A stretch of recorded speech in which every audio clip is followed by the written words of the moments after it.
যদি তারগিবের জন্য, উৎসাহ প্রদানের জন্য, ইন্সপিরেশনের জন্য যদি হয়, এই নিয়ত হলে ক্ষতি নেই। কিন্তু সর্বাবস্থায় দানটা গোপন হয় ভালো। আল্লাহ পাক বলেন, গোপনে যদি তুমি দান করো তাহলে আমি রব্বুল আলামিন ওই গোপন দানের বিনিময় তোমার সমস্ত গোপনীয় গুনাহগুলি আমি রব্বুল আলামিন মাফ করে দেব। তোমার গোপন গুনাহগুলি মাফ করে দেব।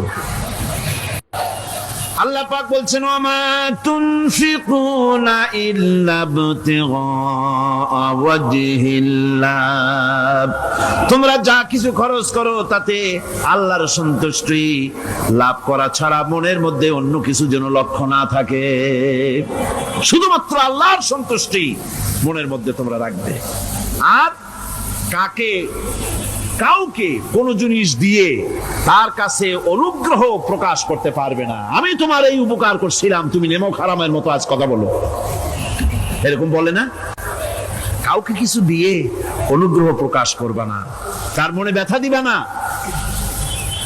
الذين ينفقون أموالهم في سبيل الله ثم لا يتبعون ما أنفقوا منا ولا أذى, যারা আল্লাহর পথে খরচ করে এবং খরচ করার পর নিজের অনুগ্রহ প্রকাশ করে না এবং কাউকেও মনে কষ্ট দেয় না, টাকা দিয়া খোটা দিল না, মনেও কষ্ট দিল না, তাদের জন্য পুরস্কারটা কি শুনুন। আল্লাহ পাক বলেন, পুরস্কার হচ্ছে লাহুম আজরুহুম ইনদা রাব্বিহিম ওয়ালা খাউফুন আলাইহিম ওয়ালা হুম ইয়াহজানুন। ওদের জন্য তার পরওয়ারদিগারের কাছে রয়েছে বিরাট পুরস্কার, আজরে আজিম। এদের জন্য কোনো ভয় নাই, কোনো চিন্তাও নাই, কিয়ামতে ডাইরেক্ট জান্নাতে চলে যাবে। সুবহানাল্লাহ। দানের এত ফজিলত যা ভাই আমি বলে শেষ করতে পারবো না। এত ফজিলত আল্লাহ দানের মধ্যে রেখেছেন। ত্যাগেই তো শান্তি, ভোগে শান্তি নাই। মজা কিসে? জোরে কন্যা, মজা কিসে? ত্যাগের ভিতরই মজা।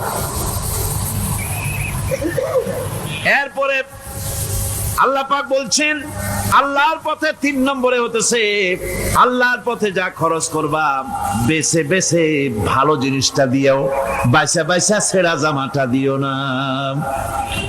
পকেটে হাত দিয়া দান করবে, পকেটে হাত দিয়া হাত আর বাইর করে না। কারণ কি? খুঁজে দেখে যে 10 পাই না, 4 না, কম পয়সাটা দেবে, 12টা দেবে না।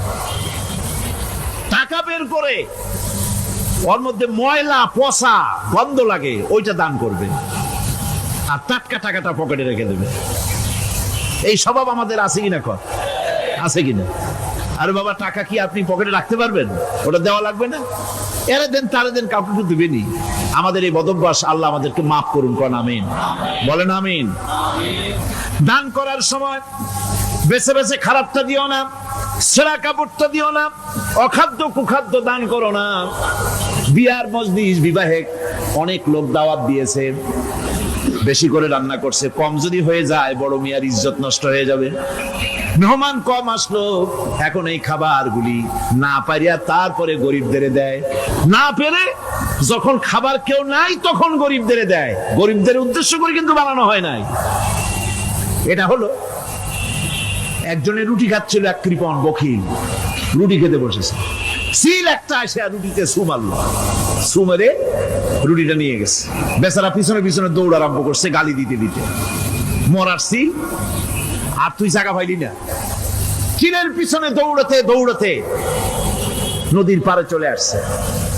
সিলও দেখে যে আল্লাহ, এমন এক বেকায়দার লোকের রুটি নিলাম, কোনো গাছেও বসতে পারি না তার ঢিলার জ্বালায়। শেষ পর্যন্ত পাশে ছিল নদী, নদীর উপর দিয়া চিল উড়ে ওপার যাওয়া আরম্ভ করছে। বকিল বেচারা দাঁড়াই থাকে, দিলাম ফি সাবিলিল্লাহ, আল্লাহর রাস্তায় দিলাম। এর তো কোনো মানে নাই। নিজে খেতে না পারে বাসি অখাদ্য কুখাদ্য এগুলি দিতে আল্লাহ পাক নিষেধ করেছেন। দিবা বাইসে বাইসে ভালো জিনিসটা, যেটা তোমার কাছে প্রিয়, ওইটা দিও। তুমি যদি খারাপটা দাও তাহলে আল্লাহ তোমার দেবেন ওই মানের। কিয়ামত আছে না? কিয়ামত ওই মানের পাবা। আল্লাহ পাক বলছেন ইয়া আইয়ুহাল্লাযীনা আমানু আনফিকু মিন তাইয়্যিবাতি মা কাসাবতুম ওয়া মিম্মা আখরাজনা লাকুম মিনাল আরদ।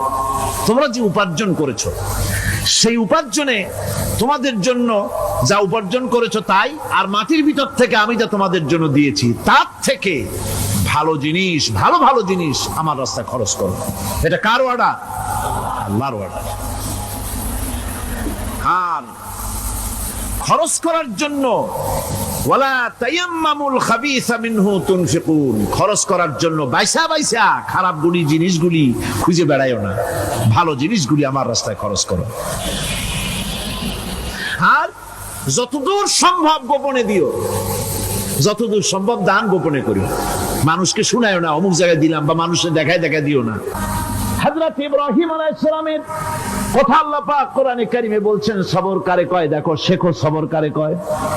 আল্লাহ পাক বললেন ইব্রাহিম তোমার বিবি আর তোমার নবজাতক এই সন্তানকে রেখে আসো মক্কা নগরীতে।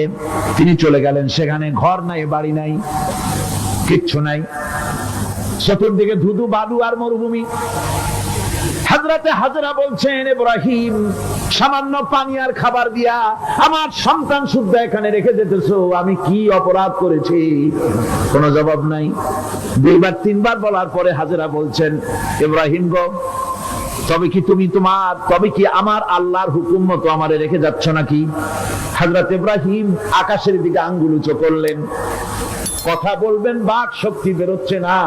80 বছর বয়সের সময় একটা বাচ্চা আল্লাহ তাআলা দিয়েছেন, আর এমন বাচ্চা পয়গম্বরের ছেলে, কি সুন্দর চেহারা, মরুভূমির উপরে ফালায় দিয়েছো, ফালায় দিয়ে রওনা হয়ে যাচ্ছেন, মুখ দিয়া কথা সরছে না, আকাশের দিকে দেখালেন। হযরত হাজরা বুঝতে পারলেন।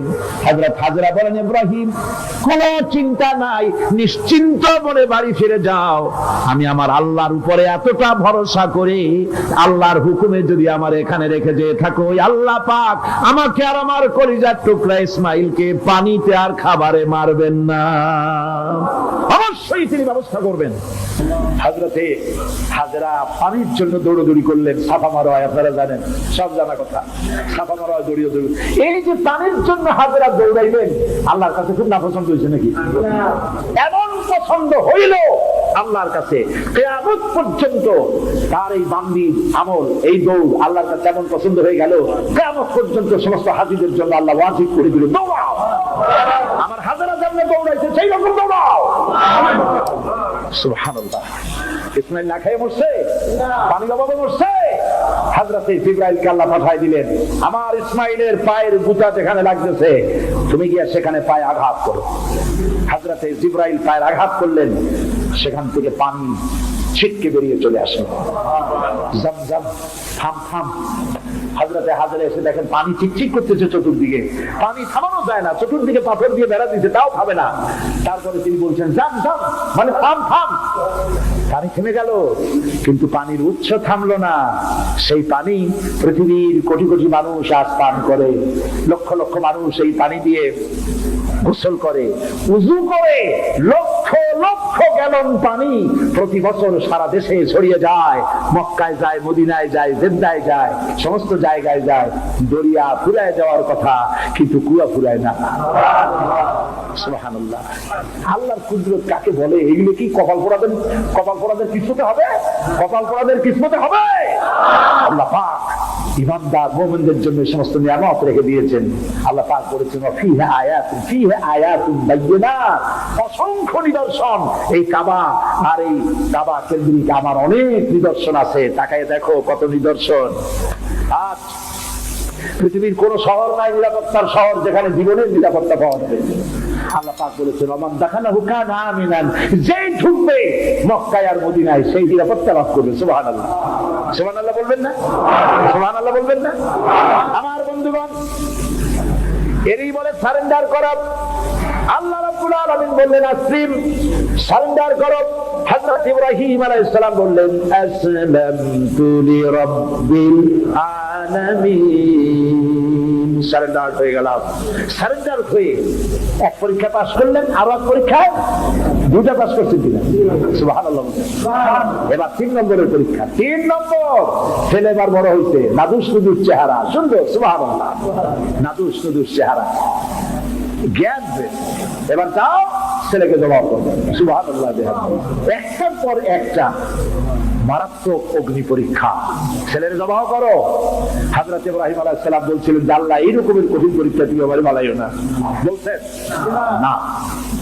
আমার মা বোনেরা, আমার ভাইয়েরা লক্ষ্য করেন, হযরত ইব্রাহিম ছেলেকে প্রশ্ন করলেন, তারে বললেন পরিষ্কার, আল্লাহ আমাকে অর্ডার করেছেন, ইন্নী আরা ফিল মানাম আন্নী আযবাহুক, আমি স্বপ্নে দেখেছি আমি তোমাকে জবাব করতেছি, বলো তোমার অভিমত কি? ফানজুর মাযা তারা, বলো তোমার অভিমত কি? হযরত ইসমাইল বলতে পারতেন, আব্বা আপনি আমার বাবা, আমার মায়ের শুদ্ধ এখানে ভালাই দিয়ে গেছেন, বছরের পর বছর খাবার দেন নাই, পড়ার দেন নাই, খোঁজ খবর নেন নাই, আজকে কোন অধিকারে আপনি আমাকে জবাব করতে এসেছেন? বলতে পারতেন না? তিনি কি তা বলেছেন? না। এর নাম মুসলমান। চিল্লায় বলেন সুবহানাল্লাহ।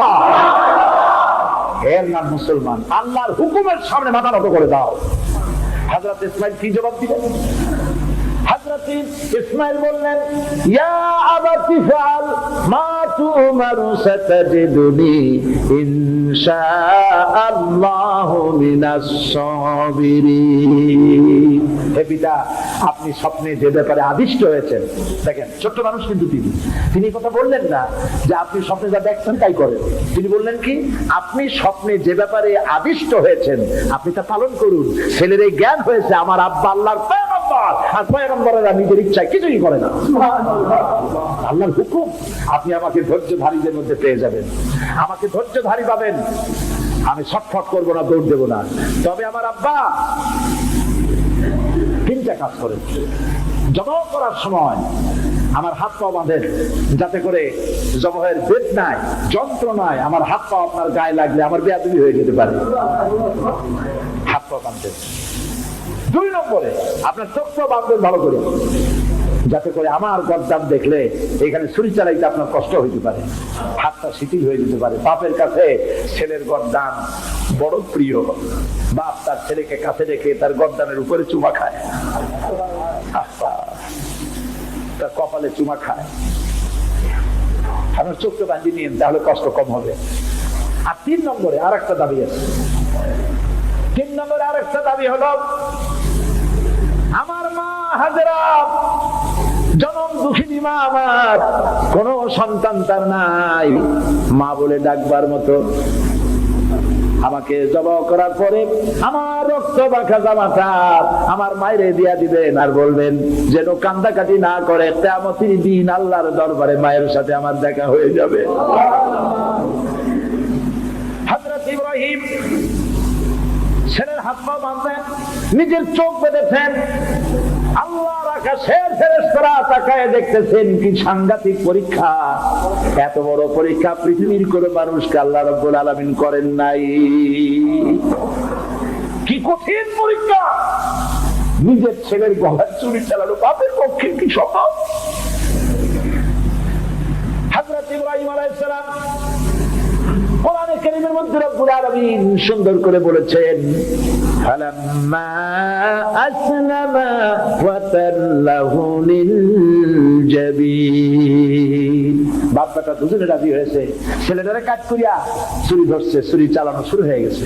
আল্লাহর ইচ্ছা আছে ইসমাইল জবাব হয়ে যায়, আল্লাহর ইচ্ছা পরীক্ষা করা। আর ইব্রাহিম আলাইহিস সালাম পরীক্ষার রেজাল্ট জানেন না, ঠিক কিনা? ছেলে জবাব হবে কি হবে না এটা কি জানা আছে? তার জানা আছে জবাব হবেই। শক্তভাবে ছুরি চালাচ্ছেন, কাটে না, গলা কাটে না। এরপরে আল্লাহ রাব্বুল আলামিন, আকাশের ফেরেশতারা কাঁদতেছে এই দৃশ্য দেখে, আল্লাহ পাক দুম্বার ব্যবস্থা করে দিলেন।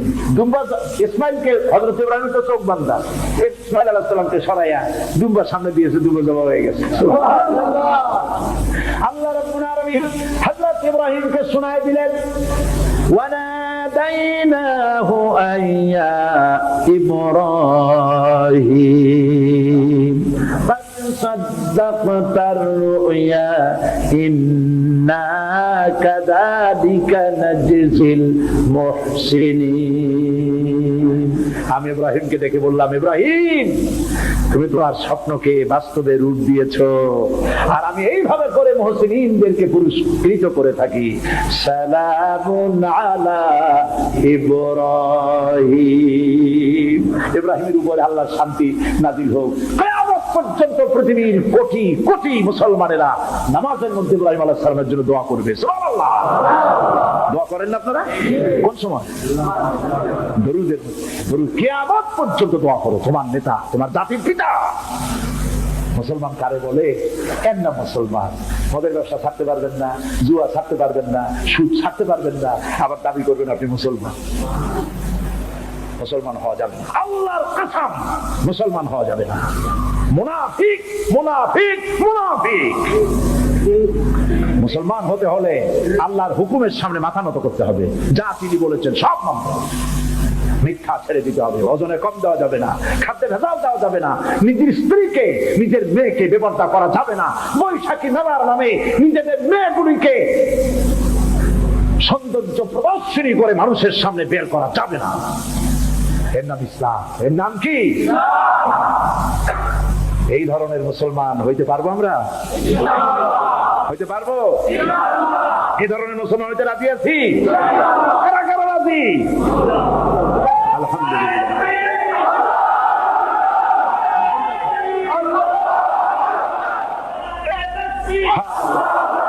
বলি আলহামদুলিল্লাহ। জোরে বলেন আলহামদুলিল্লাহ। এইরকম মুসলমান হতে হবে যে আমার চেহারা করতে হবে আল্লাহ যেভাবে হুকুম করেছেন, রাসূল যেভাবে করেছেন। আমার পা থেকে শুরু করে মাথা, জামা কাপড়, ওঠা বসা, চলা ফেরা সব করতে হবে আল্লাহ যেভাবে বলেছেন, রাসূল যেভাবে করেছেন। আল্লাহ রাব্বুল আলামিন বলেন, ইয়া আইয়ুহাল্লাযীনা আমানু দুখুলু ফিস-সিলমি কাফা ওয়া লা তাত্তাবিউ খুতুওয়াতিশ শাইতান ইন্নাহু লাতির পথ। এটাই নাজাতের পথ, এটাই আল্লাহর পথ। সুবহানাল্লাহি ওয়া বিহামদিহি। সন্তান বড় হয়ে গেছে, বুদ্ধি হয়েছে, দৌড়াতে পারে।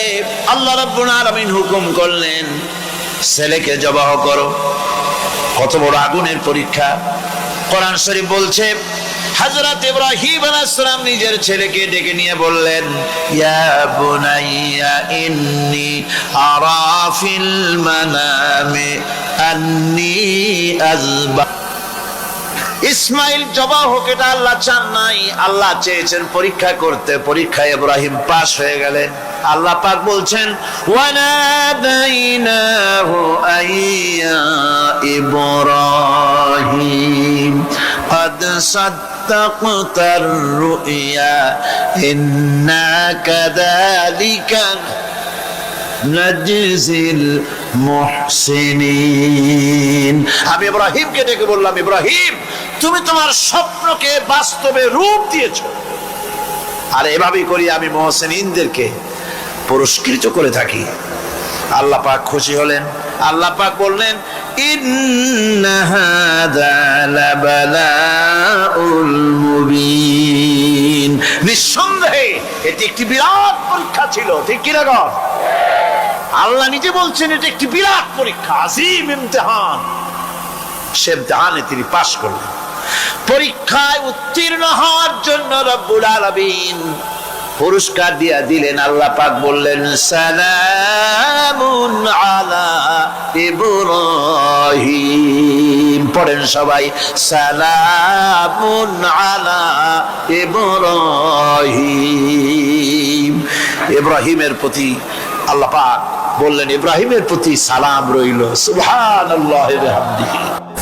কোন শহর আছে কোরবানির সময় বিরাট গরু কেনা হয়, সেই গরুর গলায় মালা দিয়া তারপরে শহরে রাস্তায় রাস্তায় ঘুরানো হয়, অমুক মিয়া সাহেব এই গরুটা কোরবানি করবে। এরকম চিটাগংয়ে হয় না, অন্য অন্য জেলায় হয়। জি, এখানেই বেশি হয়। তাই? আশ্চর্য কথা। তাহলে তো উচিত, এরকম যদি উদ্দেশ্য হয় তাহলে বড় মিয়াও গরুর সাথে একসাথে হাঁটা উচিত। লোকেরা বুঝুক কোন বড় মেয়ে আর কোন বড় গরু। আপনি এটা করলেন কি জন্যে? এই কাজটা তো নিন্দনীয় কাজ। আর প্রতিযোগিতামূলক কোরবানি করা, প্রতিযোগিতামূলক 35,000 টাকার গরু কোরবানি করা হলো, মানে নাই। মানুষকে শুনাইয়া, মানুষকে দেখাইয়া যদি করা হয় কোনো ফল পাওয়া যাবে না। আমার বন্ধুগণ, আল্লাহ রাব্বুল আলামিন বলছেন মানুষকে দেখাবার জন্য দান সদকা করো না।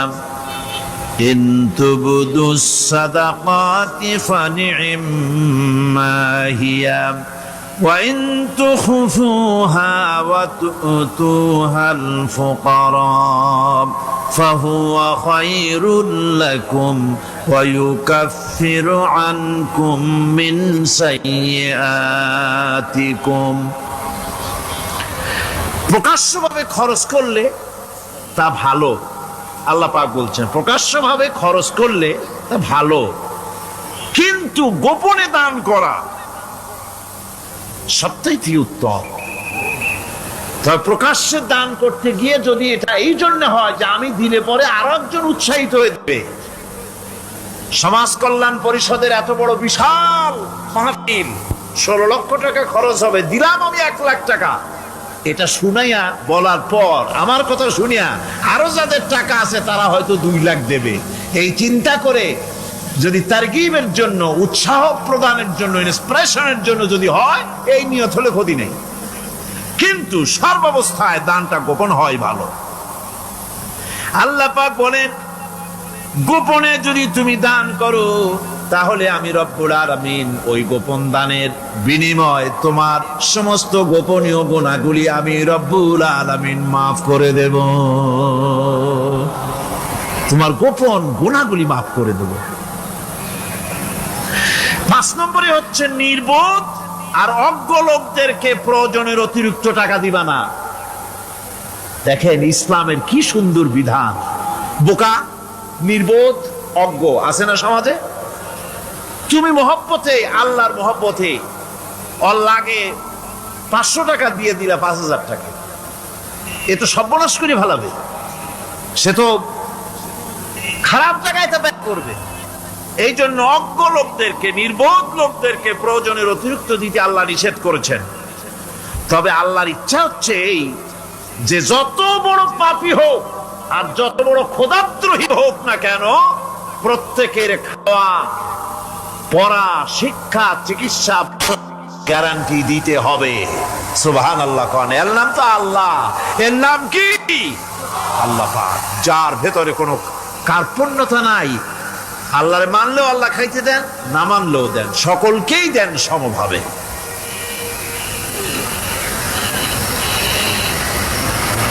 6 নম্বরে হচ্ছে কারো প্রয়োজন পূরণের জন্য যদি ধার দেওয়া হয়, যদি কাউকে ধার দেন তা করার জন্য বারবার তাকে টাকাটা দেওয়া যাবে না। একথা শুনে যারা ঋণগ্রস্ত আছেন তারা আবার এই সুবিধাটা নিয়েন না। সামর্থ্য থাকতে যদি যার কাছ থেকে ধার এনেছেন তাকে যদি কষ্ট দেন, অবশ্যই আল্লাহর কাছে আসামি হতে হবে কিয়ামতের দিন, কোনো সন্দেহ নাই।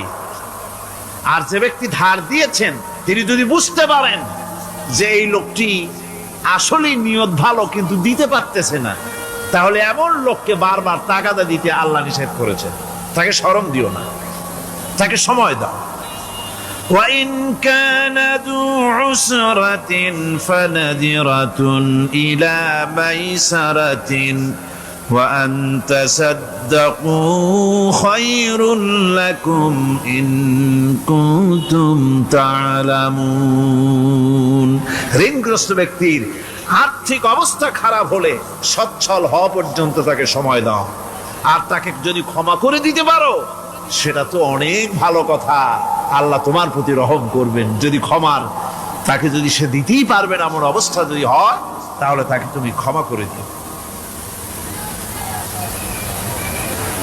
কিছু সংখ্যক লোক আছে যারা ধার নিয়ে আসলে ফাঁকি দিতে চায়, আছেন এমন সমাজে না? নাই।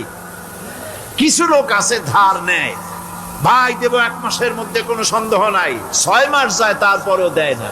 অন্য কাজ করে মিটাই, অন্য কাজ মিটায়, কিন্তু এর টাকা পরিশোধ করে না। এরকম লোকও আছে, তারা আল্লাহর কাছে দায়ী হবে। একবার পত্রিকায় দেখেছিলাম কার বাড়িতে কার্টুন দিয়েছে, বাড়িতে বিরাট সাইনবোর্ড লাগাইছে কুকুর হইতে সাবধান। তার বন্ধু বলছে, ভাই তুমি কুকুর কিনলে কবে? কয় যে না, কুকুর কিনি নাই, সাইনবোর্ড লাগাইছি পাওনাদারদেরকে ঠেকাবার জন্য, যাতে সহজে বাড়ির মধ্যে না ঢোকে। এই চালাকিটা আর কেউ বুঝুক আর না বুঝুক, আল্লাহ পাক তো খুব ভালো করেই বোঝেন। 7 নম্বরের কথা হলো দান করার ব্যাপারে, যে আপনি দান করতে করতে যা আছে সব ফতুর করে ফেলাবেন, এটা কিন্তু ইসলাম চায় না।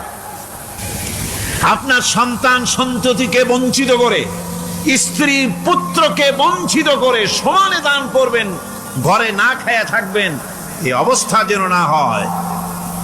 খরচ করবেন কি? আল্লাহ পাক বলছেন, وَيَسْأَلُونَكَ مَاذَا يُنْفِقُونَ قُلِ الْعَفْوَ। নবী আপনাকে প্রশ্ন করা হয় কি খরচ করব, আপনি বলুন প্রয়োজনের অতিরিক্ত জিনিস যেটা আছে সেটাই আল্লাহর জন্য খরচ করে দাও। তোমার প্রয়োজন যখন মিটে গেছে, ব্যাংকের মধ্যে অসংখ্য টাকা জমা রাখা খালি গুনতেছো বসে বসে, তা না করে অভাবগ্রস্ত মানুষদের প্রয়োজন মিটাও। খরচ করার ভিতরে আর খরচ না করার ভিতরে ভারসাম্য রক্ষা করতে হবে। ولا تجعل يدك مغلولة إلى عنقك ولا تبسطها كل البسط فتقعد ملوما محسورا। তোমাদের দানের হাত গুটায় একেবারে গলার সাথে বেঁধে রেখো না, আবার এমন বেশি ছেড়েও দিও না, কারণ এর ফলে তোমাকে অনুতপ্ত হওয়া লাগতে পারে, কার্পণ্যতাও না হয়, আর দিজমের মতো দিয়ে সব ফতুরু না হয়ে যাও। দুটোর মধ্যে ব্যালেন্স হতে হবে। আর 8 নম্বরে কথা হচ্ছে এই যে এই দানের উপযুক্ত কারা। আপনি তো যাকাত দিবেন কাদের, সে কথা আল্লাহ বলে দিয়েছেন, আগে বলা হয়েছে না? কয়টা খাতে দিবেন? মাশাআল্লাহ, মনে আছে আপনাদের।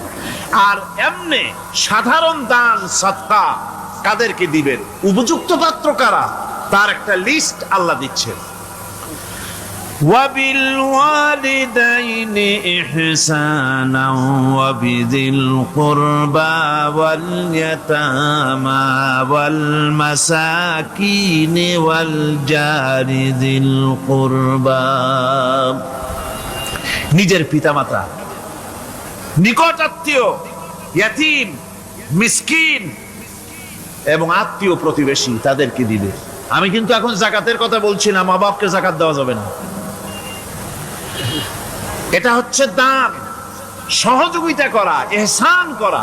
এই ইহসান মা বাপকে, প্রতিবেশী আত্মীয় যারা, মিসকিন যারা, এতিম যারা, অনাত্মীয় প্রতিবেশী যারা, চলার সাথী, প্রবাসী এবং নিজের চাকর চাকরানি যা কিছু আছে, এই সকলকেই এই সাহায্য করতে হবে, একথা আল্লাহ বলে দিয়েছেন। এবং আমরা যে আয়াত আলোচনা করতেছি সে আয়াতের ভিতরেও এই ফিরিস্তি আল্লাহ পাক বলে দিয়েছেন। আল্লাহর রাস্তায় যারা দান করবে তাদের সম্পর্কে আল্লাহ বলছেন এখন, مثل الذين ينفقون أموالهم في سبيل الله كمثل حبة। আল্লাহর রাস্তায় খরচ করা এর দৃষ্টান্ত হলো একটা দানার মতো, যেই দানাটা থেকে 7টা ডাল বেরিয়ে গেল। ফি কুল্লি সুমবালাতিন মিআতু হাব্বা, একটা দানা থেকে 7টা ডাল বেরোলো, এক একটা ডালে 100 করে দানা হলো, সব মিলাইয়া 700 দানা হয়ে গেল। ওয়াল্লাহু ইউদাইফু লিমান ইয়াশা ওয়াল্লাহু ওয়াসিউন আলীম।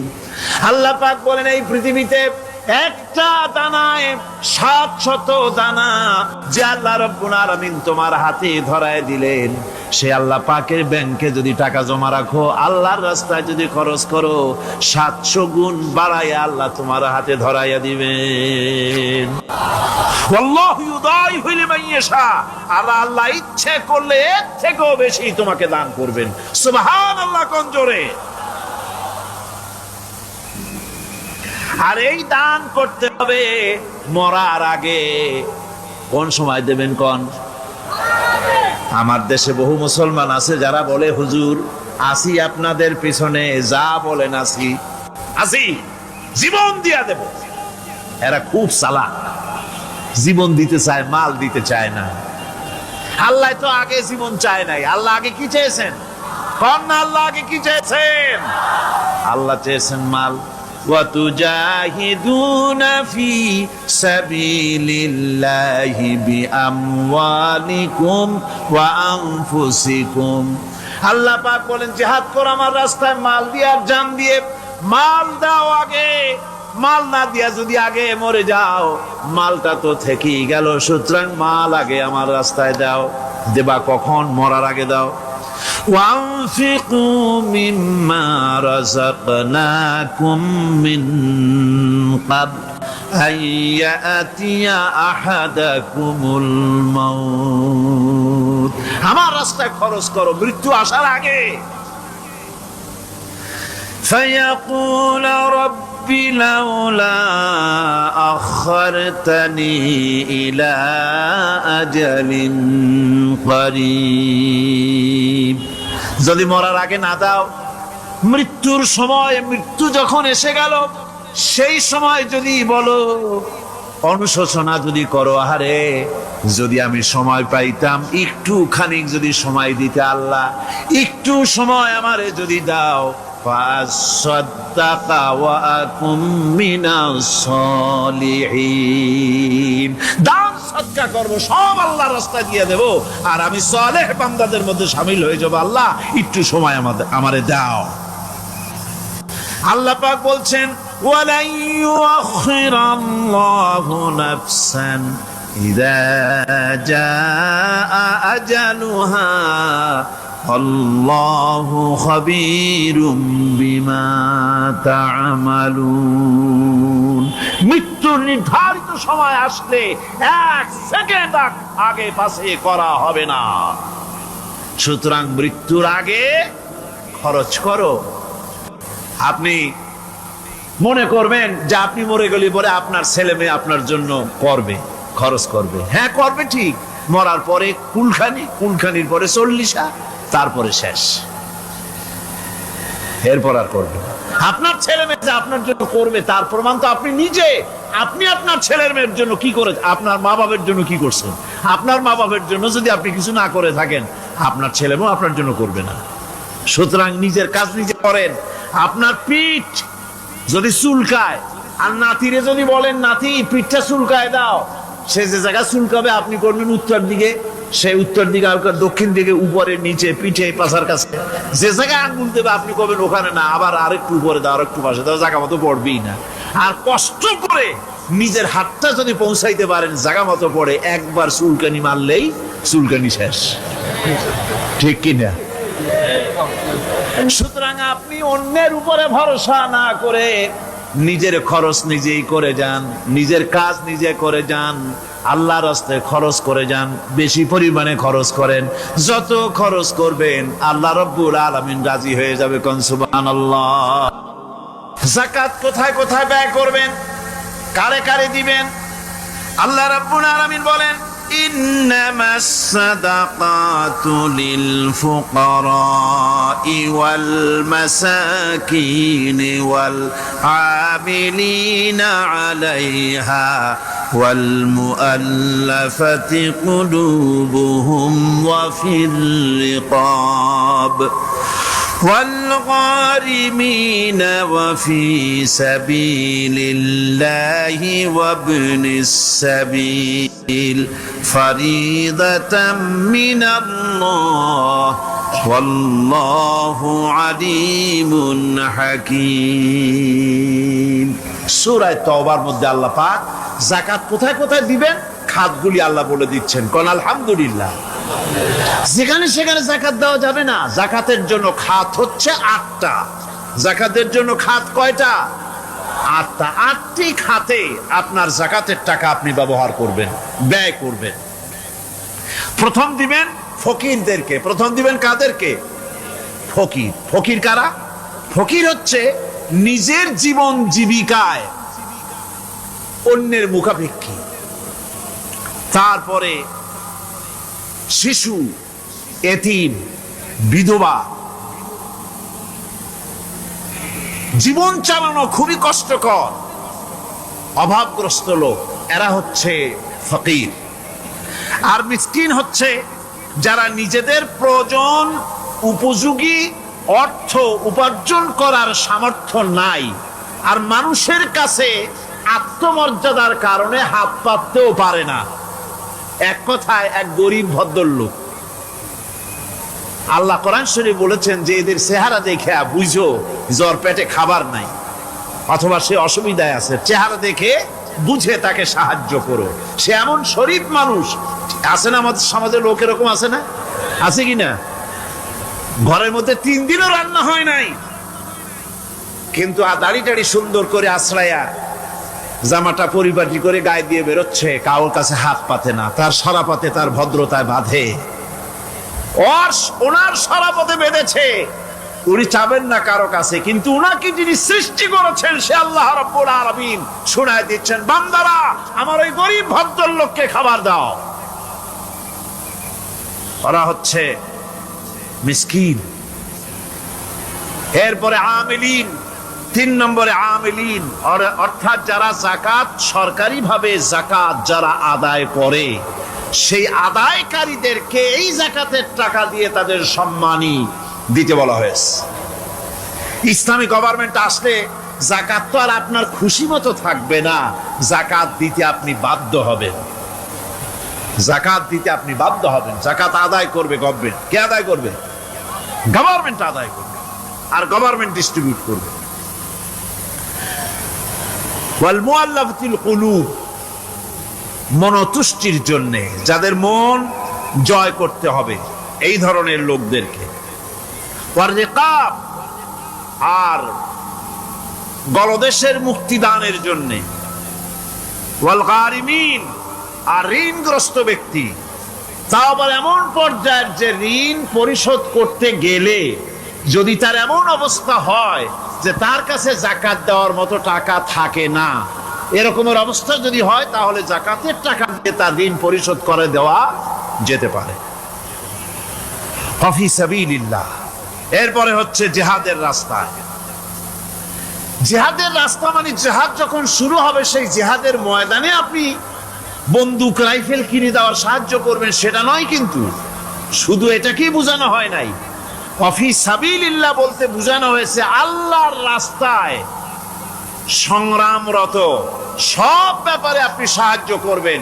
ইসলামী আন্দোলনের জন্য করবেন। যারা ইসলামের জন্য বইপত্র লেখে তাদের জন্য করবেন। যদি পয়সায় কুলাতে না পারে সেখানে সাহায্য করবেন। ইসলামী আন্দোলনকে বিজয় করার জন্য সাহায্য করবেন। এক কথায় আল্লাহর রাস্তা বলতে যা বুঝায় এগুলিকে দিবেন। ইবনে সাবিল। এরপরে পথিক মুসাফির। পথিক মুসাফির সে যদি বাড়িতে ধনী থাকে, ঢাকায় ধনী, কিন্তু চট্টগ্রামে এসে সর্বহারা হয়ে গেছে, টাকা পয়সা সব লুটপাট হয়ে গেছে, এখন বাড়ি ফেরার উপায় নাই, যাকাতের টাকা দিয়ে তাকে সাহায্য করা যেতে পারে। এই 8টি খাতে এভাবে যাকাত দেওয়ার জন্য আল্লাহ খাত সৃষ্টি করেছেন। কয়টা খাত হলো? 8টা খাত। টাকায় টাকা টানে। একজনে শুনছিল টাকায় টাকা টানে, সে মনে করলো কেমনে টাকায় টাকা টানে। তারপরে সে এক ব্যাংকের সামনে গিয়ে অনেক টাকার মধ্যে নিজের একটা টাকা ছুঁড়ে মেরেছে। ঘন্টা 2 দাঁড়ায় আছে, দেখে যে তার টাকা আসে না। তখন ব্যাংকের দারোয়ান এসে পিছন থেকে গলাটা ঠেসে ধরছে, বেটা তুমি চোর নাকি না হাইজাকার না মাস্তান না সাদাবাজ? কয় যে না, আমি এর কোনোটাই না। তাহলে এই পজিশন নিয়ে দেখতেছো কি?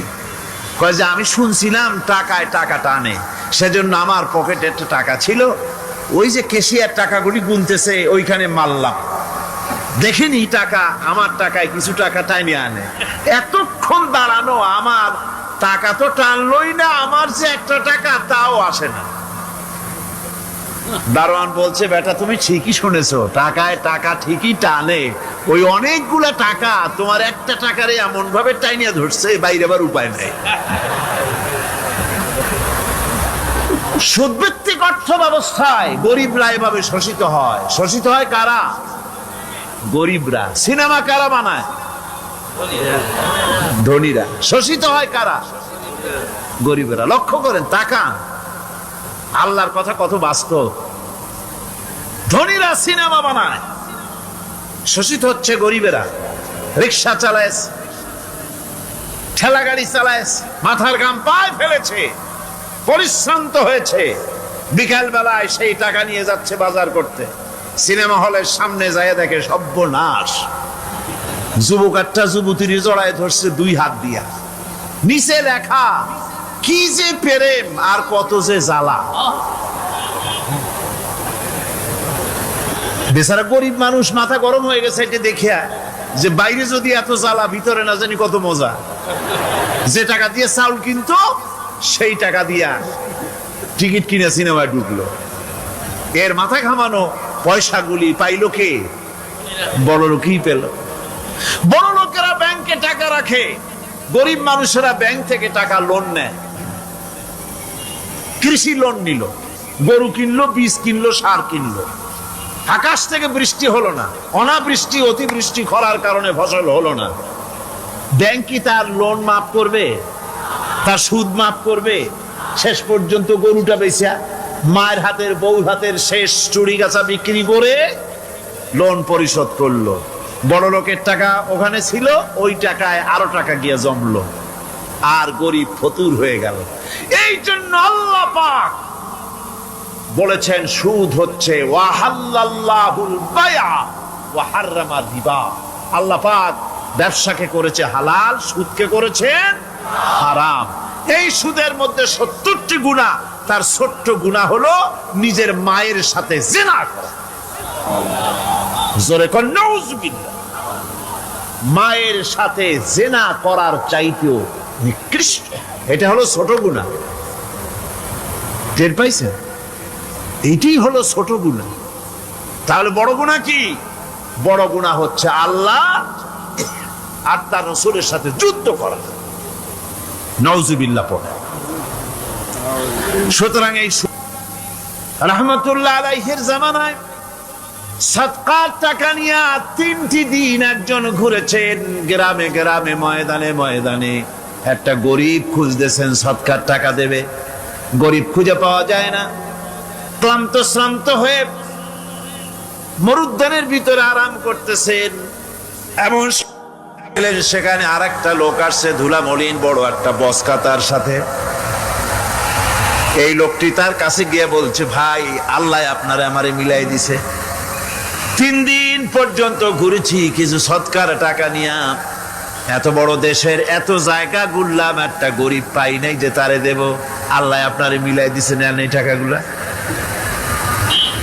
কয় যে তোমার মাথা খারাপ না স্ক্রু ঢিলা? তুমি কি মনে করছো আমার এই বস্কার মধ্যে ছেঁড়া খাতা? তোমার টুপলায় যে টাকা আছে আমার বস্তায় তার থেকে অনেক বেশি টাকা আছে। তুমি ঘুরতেছো 3 দিন, আমি ঘুরতেছি সপ্তাহকাল, একটা ভিক্ষুক পাই নাই। এটা কিসের বরকতে? ইসলামী অর্থনীতির বরকতে। যখন কিসের বরকতে? কপাল পোড়া জাতি, কপাল পোড়া জাতি। সেই বরকতপূর্ণ সমাজ ব্যবস্থার দিকে না গিয়ে কোন নেতা কোন নেত্রী কি কইল সেদিকে দৌড়ায়, সেদিকেই দৌড়ায় পাগলের মতো। হেমিলেনের বংশীবাদক বাঁশি বাজায় চললো, আর ইঁদুর বাদর সব পিছনে ছুটলো। এর কোনো মানে হয় না। কোরআনে কারীমের 3টি আয়াতে যাকাতের কথা এভাবে বলা হয়েছে, ইয়া আইয়ুহাল্লাযীনা আমানু আনফিকু মিন তাইয়্যিবাতি মা কাসাবতুম ওয়া মিম্মা আখরাজনা লাকুম মিনাল আরদ। হে ইমানদার লোকেরা, তোমরা যে সব পবিত্র অর্থ সম্পদ উপার্জন করো সেগুলি, এবং আমি জমিন থেকে তোমাদের যে ফসল দান করি, ফসল উৎপাদন করে দেই, তার থেকে তোমরা আল্লাহর পথে খরচ করো। এগুলো 1 নম্বর আয়াত। 2 নম্বর, প্রথম আয়াত বলা হয়েছে সূরা বাকারায়, আর সূরা আনআমে বলা হচ্ছে কুলু মিন সামারিহি ইযা আসমারা ওয়া আতু হাক্কাহু ইয়াওমা হাসাদিহি। তার উৎপাদিত ফল ফসল তোমরা খাও, আর ফসলের একটি অংশ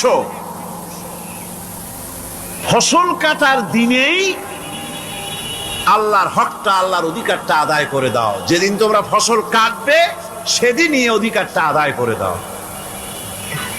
এই যে একটা ফরজ, এই ফরজটা মুসলমানেরা বেমালুম ভুলে গিয়েছে। ফসলের যাকাত তারা দেয় না। ফসলের যাকাতকে বলা হয় ওশর। কি বলা হয়? ওশর। এই ওশর এখন যদি আপনি গ্রামে গিয়া কোন শিক্ষিত লোককে যদি জিজ্ঞেস করেন, ভাই ওশর কি চেনো? সে বলবে, ভাই ওশর এটা কি জাতীয় প্রাণী, সারপোকা না তেলাপোকা না আরশোলা, আমি তো এই নাম টাম তেমন শুনি টুনি নেই, বুঝবি না ওশরটা কি জিনিস। অথচ নামাজ রোজার মতোই ফরজ ওশর আদায় করা। কবে আদায় করবেন? যেদিন আপনি ফসল কাটবেন সেই দিনই ওশর আদায় করে দিবেন। পরিমাণটা কি হবে? পরিমাণ হবে আকাশের বৃষ্টির পানি দিয়ে, আকাশের বৃষ্টির পানি দিয়া যদি ফসল হয় তাহলে দিবেন 10 ভাগের 1 ভাগ।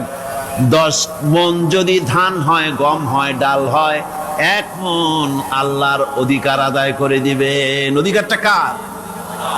আল্লাহ কি করবে দিয়ে? আল্লাহর অধিকার মানে গরিবের অধিকার, গরিবের হক। এই অধিকারটা আদায় করে দাও। 10 মণ হলে কয় মণ? কি হলে? যদি আকাশের বৃষ্টির পানিতে হয়।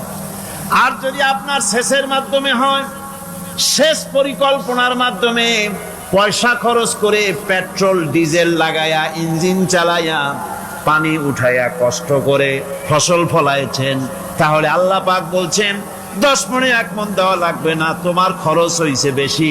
বান্দারে, তোমার উপরে আল্লাহ পাক জুলুম করবেন না, এবার 20 মণ হলে তার থেকে 1 মণ দিও।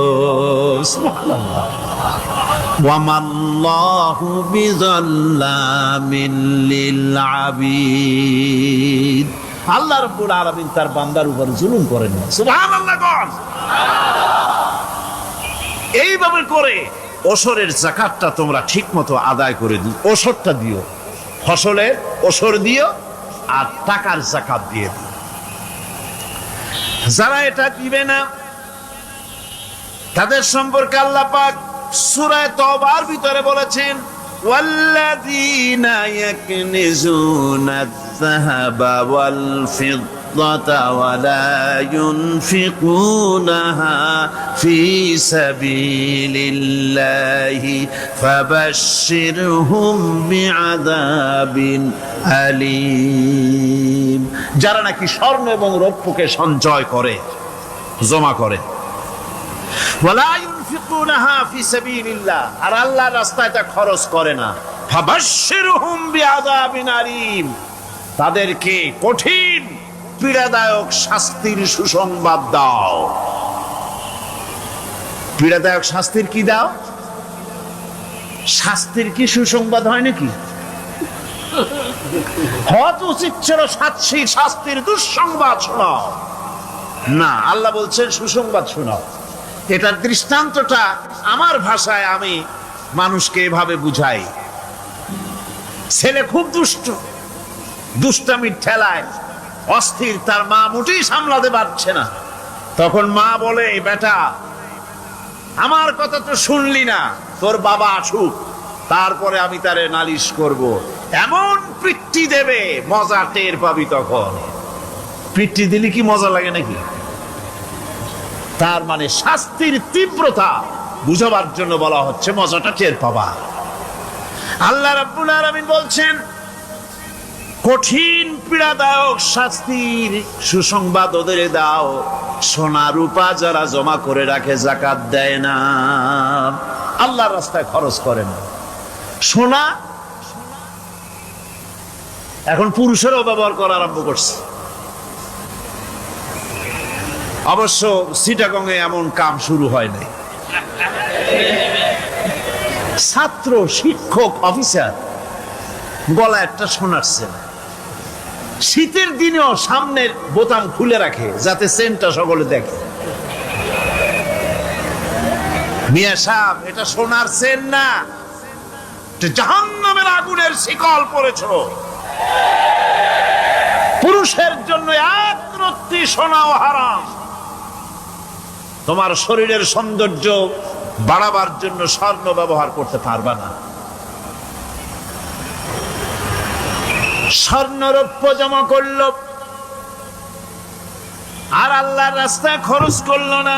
রব্বুল আলামিন বলেন, ইয়াউমা ইউহমা আলাইহা ফি নারি জাহান্নামা ফাতুকওয়া বিহা জিবাহুহুম ওয়া জুনুবুহুম ওয়া যুহুরুহুম। একদিন আসবে এমন যেদিন এই সঞ্চিত ধনরাশি, সোনা দানাগুলি জাহান্নামের আগুন দিয়ে জ্বালানো হবে।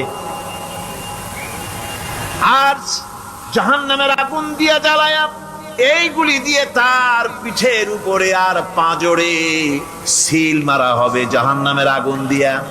বলা হবে, হাদা মা কানাজতুম লিআনফুসিকুম ফাযুকু মা কুনতুম তাকনিজুন।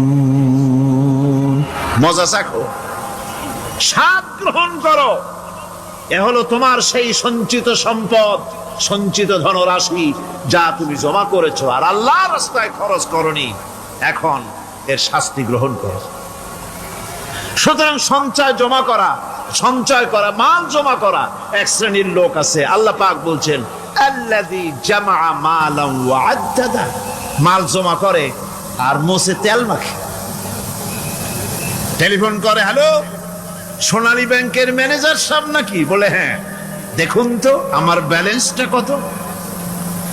উনি বললেন, বল্টু সাহেব আপনার ব্যালেন্স হচ্ছে 50,77,372 টাকা 79 পয়সা। তখন মোজ ঘষে, আতর লাগায়, তেল মাখে আর মনে মনে আনন্দ হয়, আরো কিছু জমা করতে পারলেই তো কোটির কোটায় পৌঁছে যাব। আল্লাযী জামা মালান ওয়া আদ্দাদা, মাল জমা করে আর গুনতে থাকে, আল্লাহর রাস্তায় খরচ করে না। আল্লাহ রাব্বুল আলামিন বলছেন, খুয মিন আমওয়ালিহিম সাদাকাতান তুতাহহিরুহুম ওয়া তুযাক্কিহিম বিহা, তাদের অর্থ সম্পদ থেকে যাকাত উসুল করে তাদেরকে পবিত্র করে দাও। যাকাত আদায় করার মানি হলো তার সম্পদগুলি পাক হয়ে গেল। কোন আলহামদুলিল্লাহ, সম্পদ পাক হয়ে গেল, পবিত্র হয়ে গেল। আর যেই সম্পদের যাকাত দেওয়া হয় না, আল্লাহর রাস্তায় খরচ করা হয় না, তা সম্পূর্ণরূপে অপবিত্র, নাপাক। কি পরিমাণ সম্পদের নিসাবটা কেমন হবে? নিসাব হবে 52.5 তোলা রৌপ্য যদি আপনার কাছে থাকে, আপনি বাজার দর হিসাবে যাকাত দিবেন। স্বর্ণ 7.5 তোলা পর্যন্ত যদি হয়ে যায়, তাহলে অবশ্যই বাজার দর হিসাবে প্রতি বছর তার যাকাত দিবেন। ছাগল যদি 40টা থাকে, যাকাত দিবেন। গরু যদি 30টা থাকে, তাহলে যাকাত দিবেন। যাকাতের মাসলাটা খুবই কঠিন, যেখানে সেখানে গিয়ে জিজ্ঞেস করে এর জবাব পাওয়া সুকঠিন হয়ে যাবে।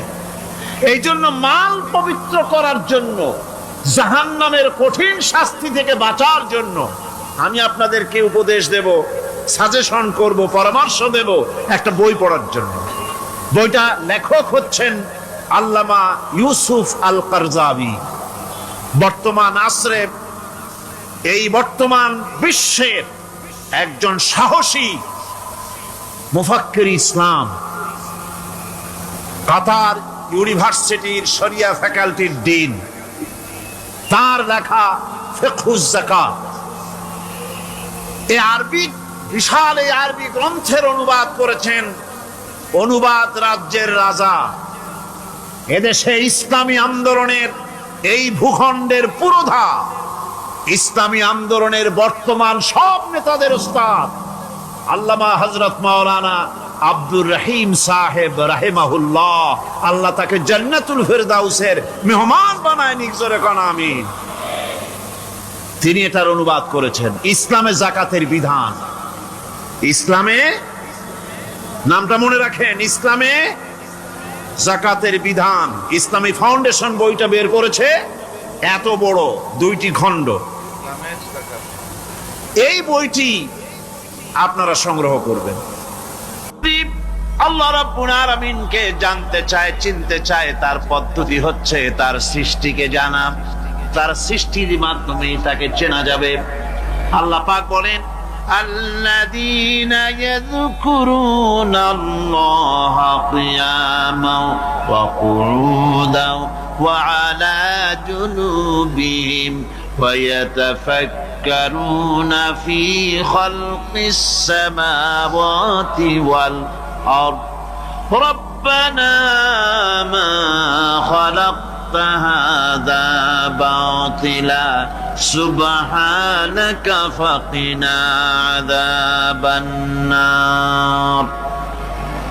আল্লাযীনা ইয়াযকুরুনাল্লাহা কিয়ামান ওয়া কুউদান ওয়া আলা জুনুবিহিম, যারা দাঁড়িয়ে, বসে, শুয়ে, এক কথায় সর্বাবস্থায় যারা আল্লাহ পাককে স্মরণ করে, তার আকাশ এবং জমিন সৃষ্টির ব্যাপারে চিন্তা ভাবনা করে, রাত এবং দিনের পরিবর্তনের চিন্তা করে, তার সৃষ্টি নৈপুণ্যতা নিয়ে যারা গবেষণা করে, তারাই হচ্ছে আল্লাহ পাকের খাঁটি বান্দা।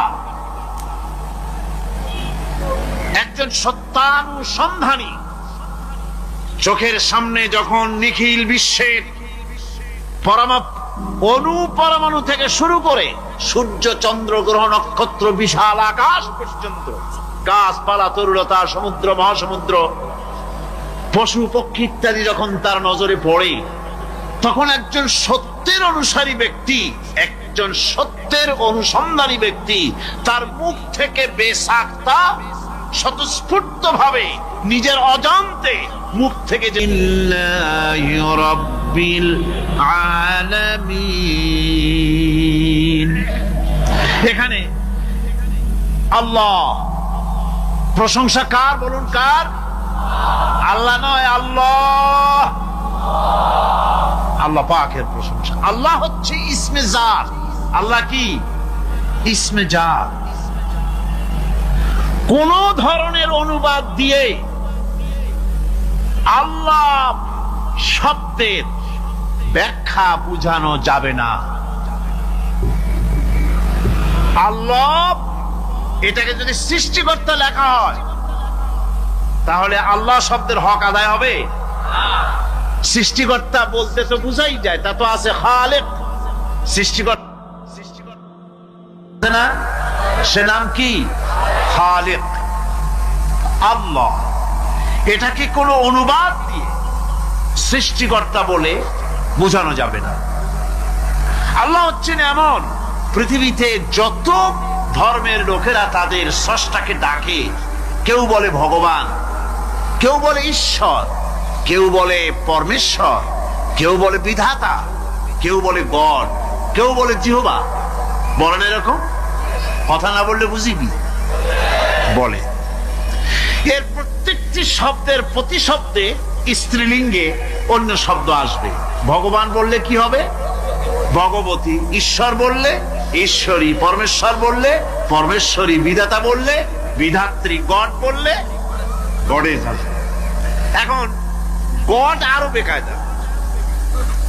গডটারে যদি উল্টায় দেন, এমন সর্বনাশ হবে যা বলার মতো না। আর এই শব্দ দিয়েও বোঝার উপায় নাই যে তারা কি বলতে চায়। শব্দকে খণ্ডিত যদি করা হয় তাও বোঝা যাবে না যে কি বলতে চায়। অথচ আল্লাহ পাক হচ্ছেন, আল্লাহ পাকের নাম হচ্ছে এমন একটি নাম, আমাকে যদি কেউ বলে যে অন্য কোনো ব্যাখ্যা চাই না, আল্লাহ দিয়ে আল্লাহরে বুঝায় দেন, তো আল্লাহ দিয়ে আল্লাহরে বুঝানো যাবে। এরকম কোরআনে কারিমের মধ্যে আল্লাহ আয়াতে কারিমা সেট করে রেখেছেন। সুবহানাল্লাহ।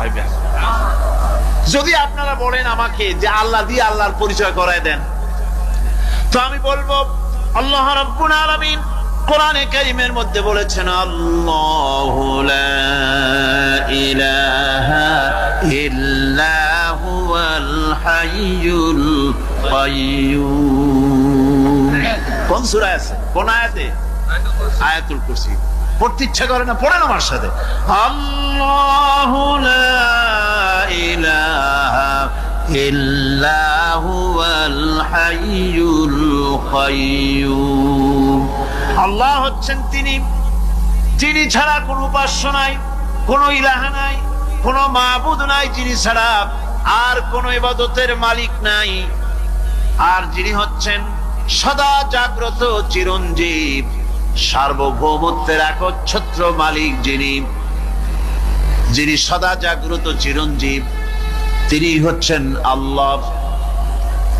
এখন কেউ যদি বলেন আল্লাহ অক্ষর কি, এক একটা অক্ষর বাদ দিয়া আল্লাহরে চিনায় দেন, তাও চিনানো যাবে। আল্লাহর প্রথম অক্ষর যদি বাদ দেন কি থাকবে?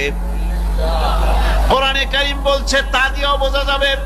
লিল্লাহি মা ফিস সামাওয়াতি ওয়া মা ফিল আরদ। আল্লাহ হচ্ছেন তিনি যার জন্য আকাশ আর জমিন, আকাশ এবং জমিনের একচ্ছত্র মালিক। এর মাঝখানে যা কিছু আছে সব কিছুর মালিকানা যার হাতের মুঠায়, তিনি আমার আল্লাহ। তিনি কে? আল্লাহ। এরপরে যদি বলেন আর একটা নাম ছেড়ে দেন, আলিফ সাল্লাম একটা নাম ছেড়ে দিলাম, তাহলে কি থাকলো? লাহ থাকলো, দুইটা অক্ষর থাকলো লাহু। এই লাহু দিয়েও আল্লাহ রাব্বুল আলামিনের সিফাতকে, তার গুণকে বোঝা যাবে। লাহু মাকালিদুস সামাওয়াতি ওয়াল আরদ। আল্লাহ পাক বলেন আসমান এবং জমিনের রিজকের চাবিকাঠি আল্লাহ পাকের হাতে, যাকে খুশি তিনি পর্যাপ্ত রিজেক দান করেন। কেউ যদি বলেন লামটাও ভালায় দেন, লামটাও ছেড়ে দেন, দিলাম নাম একটা ছেড়ে, থাকলো কি? একটা অক্ষর থাকলো হু। এই হু দিয়ে আমার আল্লাহরে চেনা যাবে। ওয়া হুয়াল গফুরুল ওয়াদুদুল আরশিল মাজিদ ফাআলুল লিমা ইউরিদ। আমার আল্লাহ হচ্ছেন তিনি, যিনি ক্ষমাশীল, যিনি দয়াবান, যিনি বান্দাকে মহব্বত করেন, যিনি হচ্ছেন আরশে আজিমের মালিক, তিনি হচ্ছেন সেই মহান সত্তা যিনি যা খুশি তাই করতে পারেন। সুতরাং আল্লাহ হচ্ছেন এমন এক লফজ, এমন এক নাম, এমন এক ইসমে জাত, যার কোনো বিকল্প নাই, যা অনুবাদ করে আল্লাহকে স্রষ্টা বললে এটা সারবে না, সৃষ্টিকর্তা বললে সারবে না। আল্লাহ পাকের নামের বিরাট বিশাল ব্যাপক অর্থ রয়েছে। সুতরাং আল্লাহকে আল্লাহই বলতে হবে। আল্লাহকে কি বলতে হবে? আল্লাহ আল্লাহ আল্লাহ। কত মজাই নামে, সুবহানাল্লাহ, কত মজাই নামে। দেখেন আল্লাহ রাব্বুল আলামিন এমন রব, বাংলাদেশের কুকুর আর আমেরিকা ইউরোপের প্রধান দেশের কুকুর একরকম নয়। আমাদের দেশের পশু ইউরোপ আমেরিকা শীত প্রধান দেশের পশু একরকম নয়। তার কারণ হলো আমাদের দেশে শীত কম, নাতিশীতোষ্ণ অঞ্চলের মধ্যে খানিকটা পড়ে যায়। এখানে পশুদের গায়ে কম পশম থাকলে কোনো অসুবিধা নাই। ভেড়া, ঘোড়া, কুকুর, বন্য প্রাণীকে কেউ তো কম্বল দেয় না, ল্যাপ দেয় না, রাজাই দেয় না, খাতা দেয় না, চাদর দেয় না। আল্লাহ রব্বুল আলামিন তিনি এমন রব, শীত প্রধান দেশের পশুদের গায়ে পশম দিয়া চিরস্থায়ী কম্বল জড়ায় দিয়েছেন। এর নাম হচ্ছে রব। প্রতিপালনের পদ্ধতি কি সুন্দর করে তিনি প্রতিপালন করছেন, কি সুন্দর করে তিনি পশু পক্ষীগুলিকে তাদের আহার জোগাড় করছেন, প্রতিপালন করছেন। তিনি রব, মানুষকে সৃষ্টি করেছেন, আমাদেরকে সৃষ্টি করেছেন, সব চাইছেন। সুবহানাল্লাহ ওয়া বিহামদিহি, সকল প্রয়োজন মিটিয়েছেন, একটা জিনিস বাদ রাখেন না। আমাদের মুখে দাঁতের দরকার ছিল, মায়ের পেট থেকে দাঁত নিয়ে আসিনি। মায়ের পেট থেকে আসার পরে আমাদের খাবারের দরকার ছিল। লক্ষ্য করেন রব কারে বলে, লক্ষ্য করুন। মায়ের পেটের মধ্যে যখন ছিলাম ওখানে কোন রোগের জীবাণু ঢুকতে পারে নাই। ফি করারিম মাকিন, একটি সুরক্ষিত জায়গায় আল্লাহ রাব্বুল আলামিন বাচ্চাকে রেখেছেন, যেখানে কোনো সর্দি হবে না, জ্বর হবে না, সর্দি হবে না, ব্রঙ্কাইটিস হবে না, ডায়াবেটিস হবে না, প্রেসার হবে না। মায়ের পেটের মধ্যে বাচ্চাকে এমন জায়গায় আল্লাহ যত্ন করে রেখেছেন। এই বাচ্চা যখন মায়ের পেট থেকে বেরিয়ে এলো তখন তার পরিবেশ অত্যন্ত খারাপ। এখানে পলিউশন আছে, এখানে কার্বন ডাই অক্সাইড আছে, এখানে বিষাক্ত হাওয়া আছে, এখানে দূষিত আবহাওয়া রয়েছে। প্রতি মুহূর্তে রোগ তাকে হামলা চালাতেছে। এই রোগের থেকে সে বাচ্চা বাঁচবে কি করে? এজন্য রব্বুল আলামিন তিনি এমন রব, মায়ের বুকের মধ্যে যে খাবার তৈরি করলেন বাচ্চার, ওই খাবারের মধ্যে বাচ্চার ওষুধও আল্লাহ পাক বানাইয়া দিলেন। মায়ের বুকের দুধ শুধু দুধ নয়, এটা ওষুধ। সুবহানাল্লাহ। এটা খাদ্য, এটা ওষুধ, এটা ভিটামিন, এটা ক্যালসিয়াম, এটা কার্বোহাইড্রেট, যা দরকার বাচ্চার জন্য সব আল্লাহ মায়ের দুধের মধ্যে দিয়ে দিলেন। যতক্ষণ বাচ্চা পেটে ছিল দুধ ছিল ঘন, যখন বাচ্চা মায়ের পেট থেকে বেরিয়ে এলো দুধটা হয়ে গেল পাতলা। এই পাতলা দুধটা খাবে, ওষুধ আছে এর মধ্যে, ভিটামিন আছে, খাইতে যেন বিস্বাদ না হয় একটু মিষ্টি দিয়ে দিলেন আল্লাহ, যাতে বাচ্চা মুখ ফিরায় না নেয়, সেজন্য খাইতে চায়। তারপরে যখন বাচ্চার হাড্ডি খেতে হবে, মাছ খেতে হবে, গোশ খেতে হবে, দুধের আর দরকার নাই। তার শরীরের ভিতরে রেজিস্ট্যান্স, রোগ প্রতিরোধক শক্তি তৈরি হয়েছে। এখন আরো ভালো খাবার দরকার। আল্লাহ রাব্বুল আলামিন মায়ের দুধকে শুকায় দিলেন, চুষলো আর পাওয়া যাবে না, দুধ শুকায় গেছে। এখন বাইরের খাবার খেতে হবে। আসছিল যখন বুকে দাঁত ছিল না, বাইরে যখন এলো দাঁতের যখন দরকার হলো, কোন আল্লাহর বান্দাকে আল্লাহর কাছে দরখাস্ত করেছেন যে আল্লাহ আমার কয়েকখান দাঁত দাও, দাঁত ছাড়া আমি চাবাই কেমন? এই সবগুলি দাঁত কে সেট করে দিলেন? রব্বুল আলামিন দাঁতগুলিকে সেট করে দিলেন। মুখের মধ্যে দাঁত এসে গেল। আল্লাহ রাব্বুল আলামিন শরীরটাকে সাজিয়ে গুছিয়ে, হিউম্যান বায়োলজি যাকে বলা হয়, এই শরীরকে যে সুন্দর করে আল্লাহ পাক তৈরি করলেন বলে শেষ করা যাবে না। কত সুন্দর করে আল্লাহ পাক বানিয়েছেন। আপনার মাথার ভিতরে সেল তৈরি করা হলো, ব্রেন তৈরি করা হলো। এই ব্রেনটা শুকনা জায়গায় রাখা হয় নাই। শুকনা জায়গার মধ্যে ব্রেনটা যদি থাকতো, নড়াচড়া করে আপনার ব্রেনের যে টেকনোলজি আল্লাহ পাক ইউজ করেছেন সেটা অসুবিধাগ্রস্ত হতো। এই জন্য ক্রিম যেভাবে পানির মধ্যে ভাসা থাকে, পানির মধ্যে ভাসমান ক্রিম মাখন যেভাবে রাখা হয়, সামান্য পানির মতো করে এর ভিতরে ব্রেনটাকে রাখা হয়েছে। এই ব্রেনের ভিতরে ব্রেন হচ্ছে পৃথিবীতে কম্পিউটার, আজকের পৃথিবীর শ্রেষ্ঠ আবিষ্কার। কিন্তু মানুষের মাথায় যে কম্পিউটার আল্লাহ পাক দান করেছেন, এই কম্পিউটারের সামনে দুনিয়ার কম্পিউটার এতিম। এবার লন্ডন গিয়েছিলাম, প্রত্যেক বছর 1.5 মাস 2 মাস সময় পাই, কিন্তু আপনারা দোয়া করেছেন এখন পার্লামেন্টে সময় দিতে হয় বেশি, বিদেশের সফর কমে গিয়েছে। 10 দিনের জন্য গিয়েছিলাম, ওরা আমাকে একটা ডায়েরি দিল। সেই ডায়েরিটার ভিতরে ডিজিটাল ডায়েরি, এই ডায়েরির মধ্যে তারা বলল যে এরকম, এই যে কাগজটা আপনারা দেখতে পাচ্ছেন, এই রকমের কাগজের 10 লক্ষ পাতা লিখতে যত কাগজ লাগে, এরকমের 10 লক্ষ পাতার লেখা ছোট্ট এই ডায়েরিটার মধ্যে ঢুকাই দেওয়া যায়।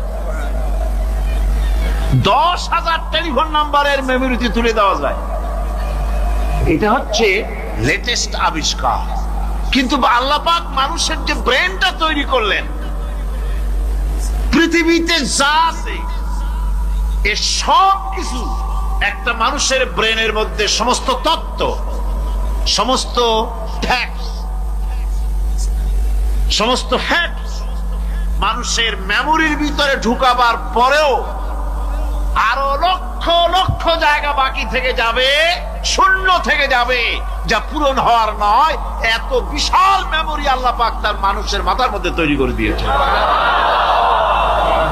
সুবহানাল্লাহ বিহামদি। দেখুন অবস্থাটা কি, আল্লাহ তার মানুষকে কিভাবে, রব কাকে বলে, রব কারে বলে, সুবহানাল্লাহ বিহামদি। চোখের সামনে রাস্তা দিয়ে চলতে গিয়ে চোখের সামনে সাপ দেখলেন, চোখ দেখার কাজ করেছে। চোখ কি করেছে? দেখার কাজ করেছে। এখন কি করবেন? চোখ কিন্তু দেখে বসে থাকে নাই, চোখ দেখা মাত্রই ট্রান্সমিট করেছে ব্রেনকে। ব্রেন সাথে সাথে অ্যাকশন নিতে বলেছে হাতকে আর পাওকে। হাতে লাঠি থাকলে পিটাও, লাঠি না থাকলে পাকে বলেছে দৌড় মারো। এই যে সাপ দেখলো, চোখ এটাকে পাঠাই দিল ব্রেনকে, ব্রেন পাঠাই দিল অ্যাকশনে হাতে আর পায়ে। এতে কিন্তু 1 সেকেন্ড সময় লাগে নাই, 1 সেকেন্ডের কয়েক লক্ষ ভাগের 1 ভাগের ভিতরে মানুষ অ্যাকশনে এসে গিয়েছে। সুবহানাল্লাহ। এর নাম হচ্ছে রব। এর নাম কি? তার অফুরন্ত সৃষ্টি, অফুরন্ত সৃষ্টি। মানুষের হার্ট তৈরি করেছেন, চোখ তৈরি করেছেন। চোখে কিন্তু আমরা নেগেটিভ দেখি, চোখে আমরা কি দেখি? নেগেটিভ দেখি। এই নেগেটিভটা চোখ ক্যাচ করে ব্রেনের ভিতর থেকে পজিটিভ হয়ে কে বের করে দেয়? সুবহানাল্লাহ বিহামদি। কানে অসংখ্য শব্দ শুনি, কিন্তু কোন শব্দ তো জড়ায় যায় না। অসংখ্য শব্দ আমরা শুনি, যেমন রেডিও ঘুরাচ্ছেন, 9 ব্যান্ড রেডিও অথবা এর থেকেও বেশি ব্যান্ডওয়ালা রেডিও। আপনি যখন ঘুরাচ্ছেন কোন সেন্টার ধরার জন্য, অনেক সময় 4-5টা সেন্টার জড়ায় যায় না? জড়ায় কিনা? 4-5টা সেন্টার জড়ায় যায়, সর্বনাশ হয়ে যায়, কোনটা থেকে কোনটা শুনবে। তো এইরকম করে আপনার কানের ভিতরে শব্দগুলি সব জড়াইয়া পাকাইয়া আপনার কানের মধ্যে একটা বিশ্রী আওয়াজ সৃষ্টি করে দিতে পারত। কে? স্তরে স্তরে শব্দগুলিকে শোনার ব্যবস্থা করেছে। আপনার জিহ্বার ভিতরে হাজারো রকমের স্বাদ গ্রহণ করার জন্য একটা জিহ্বায় এতগুলি টেস্ট নেওয়ার ক্ষমতা কে তৈরি করে দিলেন? আল্লাহ রাব্বুল আলামিন। সুবহানাল্লাহ বিহামদি। তিনি হচ্ছেন রব, যিনি মানুষের পানিগুলি, লবণাক্ত পানিগুলি আল্লাহর মেশিনে সেগুলি মিষ্টি হয়ে যায়। জোরে কোন সুবহানাল্লাহ। পানিগুলি মিষ্টি হয়ে গেল, ওই মিষ্টি পানি আল্লাহ রাব্বুল আলামিন নাজিল করে দিলেন। এবার বৃষ্টি কণা কণা হয়ে পড়লো, ফোঁটা ফোঁটা বৃষ্টি। আল্লাহ খুঁজে দেখলেন বৃষ্টির ফোঁটাগুলি পৃথিবীর প্রতিটি কণা তালাশ করে তৃষ্ণার্ত কণাগুলিকে আল্লাহ পাক ভিজাই দিলেন। সেই জন্য তার নাম হলো রব। তিনি হচ্ছেন রব, প্রয়োজন মিটান। পানি সবচেয়ে প্রয়োজন বেশি, সেই পানি আল্লাহ পাক এভাবে সরবরাহ করলেন। জমিনের চারিদিকে নদী নালা রেখেছেন, জমিনকে আর্দ্র করেছেন, জমিনের ভিতরের পানি মিষ্টি করেছেন। টিউবওয়েল মারলে পরে, পাম্প করলে পরে ভিতর থেকে মিঠা পানি আল্লাহ পাক বের করে দেন। সুবহানাল্লাহ। এই মিষ্টি পানির ব্যবস্থা করেছেন। এরপরে তিনি ওই আল্লাহ পাক মিষ্টি পানির ব্যবস্থা করে বৃষ্টির মাধ্যমে পৃথিবীতে ফসল উৎপাদনের ব্যবস্থা করে দিলেন। সেজন্য আল্লাহ পাক কোরআনে কারীমের মধ্যে বলেছেন, ওয়াজআলনা মিনাল মাই কুল্লা শাইইন হাই। পানি দ্বারাই আমি সব বস্তুকে সজীব রাখি। বৈশিষ্ট্যের দিক থেকে পানির রয়েছে অনেক গুণ, আশ্চর্য গুণ। পৃথিবীর ৭৫% হচ্ছে পানি। আকাশ থেকে অর্থাৎ চাঁদ থেকে যখন চাঁদে ভ্রমণকারীরা যখন ছবি তুলেছে, তো সেই ছবিতে ব্লু রং এসেছে বেশি, সবুজ এসেছে কম। সবুজ হলো গাছপালা, আর ব্লু হচ্ছে পানি। সমুদ্রের পানির রং হচ্ছে নীল। মানুষের শরীরের ভিতরে ৬০% পানি, গাছের মধ্যে রয়েছে পানি। পানি ছাড়া পৃথিবীর বাঁচার কোনো পথ নাই। আবার দেখেন, প্রচন্ড শীতের কারণে, ঠান্ডার কারণে যেসব এলাকায় তাপমাত্রা হিমাঙ্কের নিচে এসে যায়, সেই সব দেশে সমুদ্রের পানি আর দরিয়ার পানিগুলি বরফ হয়ে যায়। এই বরফ যখন হতে থাকে, তখন পানি তার নিজের তাপকে নিচের দিকে ছুটতে থাকে। উপরের তাপ বরফ হয়ে যায় ঠান্ডা, আর নিচে তাপ বিচ্ছুরিত করে দিয়ে পানির ভিতরে যত জলজ প্রাণী আছে আর উদ্ভিদ আছে, সবগুলিকে বাঁচায় রাখার ব্যবস্থা আল্লাহ রাব্বুল আলামিন এভাবে করে থাকে। এবার আল্লাহ রাব্বুল আলামিন বলছেন, এই পানি ছাড়া মানুষ বাঁচে না, প্রাণী বাঁচে না। পানি এমন এক জিনিস, এমন এক নিয়ামত আমি দান করলাম। আল্লাহ পাক বলেন, কুল আরাআইতুম ইন আসবাহা মাউকুম গাওরান ফামান ইয়াতিকুম বিমাইন মাইন। বলো দেখি, সবে শুকাইয়া যদি যায় এই জমিনের পানি, তাহলে হেথায় তটনির ধারা কে দিবে সবারে আনি। এই পৃথিবীর নদী নালা খাল বিল জমিনের আভ্যন্তরীণ দিকে পানিগুলি যদি আমি আল্লাহ রাব্বুল আলামিন শুকায় দেই, তাহলে আমি আল্লাহ ছাড়া এমন কে আছে যে নতুন করে আবার পানির আমদানি করে দিতে পারে? আছে কেউ? আজ পানির শূন্যতা আমাদের দেশে দেখা যাচ্ছে। পানি আস্তে আস্তে কমে যাচ্ছে, আস্তে আস্তে পানি শেষ হয়ে যাচ্ছে। কি কারণে শেষ হচ্ছে এবং কি হলে পানি পাওয়া যাবে পরে বলা যাবে ইনশাআল্লাহ। তো জীবন ধারণের জন্য যেমন পানির প্রয়োজন, জীবন ধারণের জন্য তেমন বাতাসেরও প্রয়োজন। পানি ছাড়া তো কিছু সময় চলতে পারে, পানি এবং খাদ্য ছাড়া কিছু সময় চলতে পারে, কিন্তু বাতাস ছাড়া তো এক মুহূর্ত চলে না, ঠিক কিনা? বোঝেন কিনা কথা? বাতাস ছাড়া এক মুহূর্ত চলতে পারে না। অথচ আল্লাহ রাব্বুল আলামিন এই বাতাস দিয়ে গোটা আকাশকে, শূন্য জায়গাগুলি বাতাস দিয়ে ভরে রেখেছেন, যাতে করে কারো বাতাসের কোনো অসুবিধা না হয়, শ্বাস করতে কোনো কষ্ট না হয়। প্রাণী জগৎকে বাতাস দিয়ে বাঁচিয়ে রাখার জন্য আল্লাহ পাক মহাশূন্যকে এভাবে সব এলাকা বাতাস দিয়ে ভরে রেখেছে। এই জন্য তার নাম হচ্ছে রব। এটাই হচ্ছে রুবুবিয়তের নমুনা। আমার ভাইয়েরা, আল্লাহ রাব্বুল আলামিন পানি দিলেন, বাতাস দিলেন, খাদ্যের ব্যবস্থা করে দিলেন। শস্য শ্যামল এলাকায় আল্লাহ পাক সব জায়গাগুলিতে শস্য শ্যামল হোক অথবা উষর ধূসর মরুভূমি হোক, সারা পৃথিবী জুড়ে আল্লাহ রাব্বুল আলামিন খাবারের দস্তরখান বিছায় রেখেছেন। ওয়ামা মিন দাব্বাতিন ফিল আরদি ইল্লা আলাল্লাহি রিজকুহা। এই পৃথিবীর বুকে এমন কোন বিচরণশীল জীব নাই যেই জীবের রিজকের দায়িত্ব আমি আল্লাহ আমার নিজ হাতে গ্রহণ করি নাই। জোরে বলেন সুবহানাল্লাহ। সব রিজেক আমি ছড়ায় রেখেছি বিশ্ব জুড়ে সর্বত্র।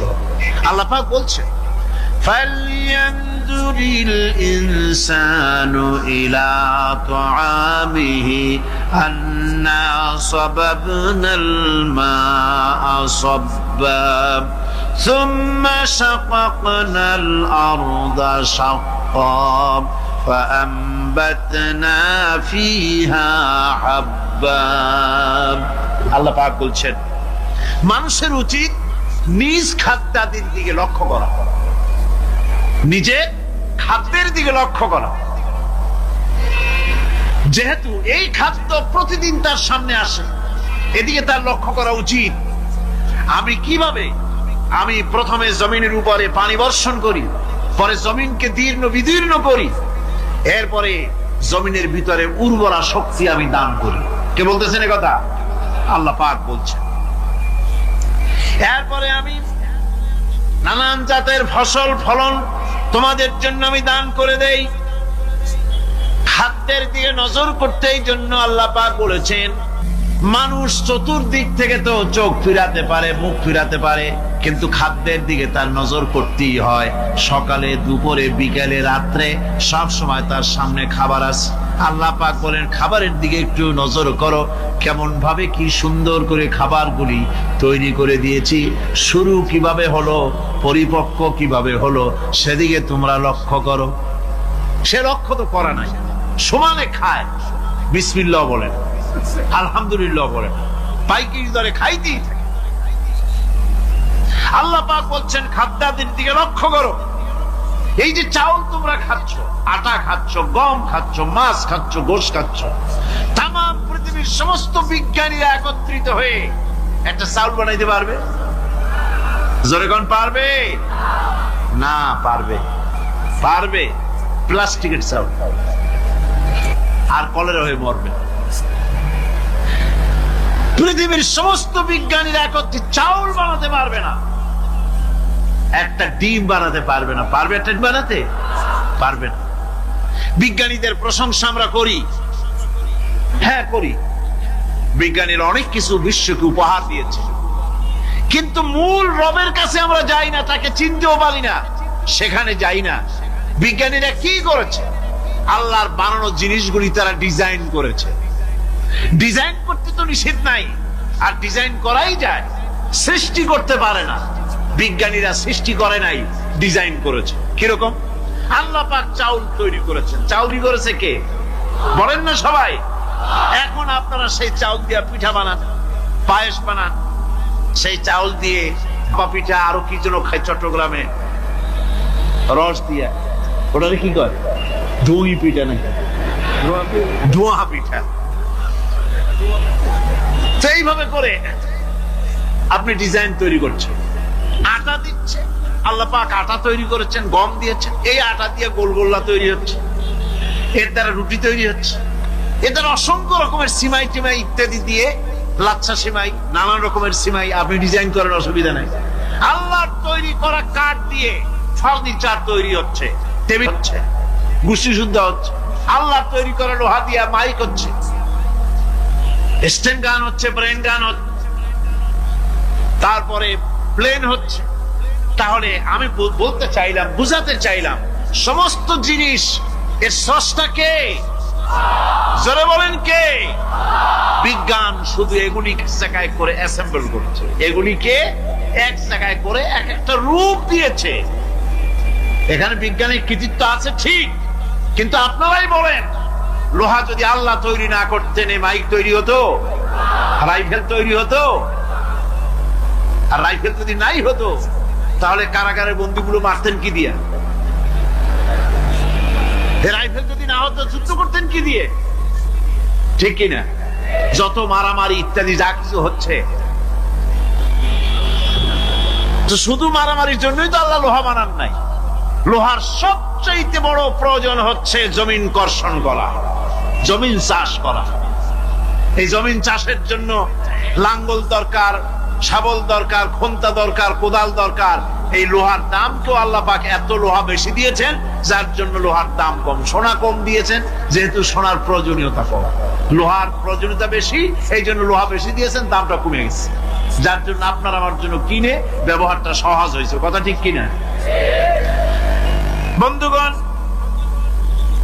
আল্লাহ রাব্বুল আলামিন এইভাবে করে মানুষের রুবুবিয়াতটা, আল্লাহ পাকের রুবুবিয়াত হচ্ছে তিনি মানুষকে সুন্দর করে সৃষ্টি করে যা কিছু প্রয়োজন সবকিছু খাওয়াচ্ছেন, দিচ্ছেন।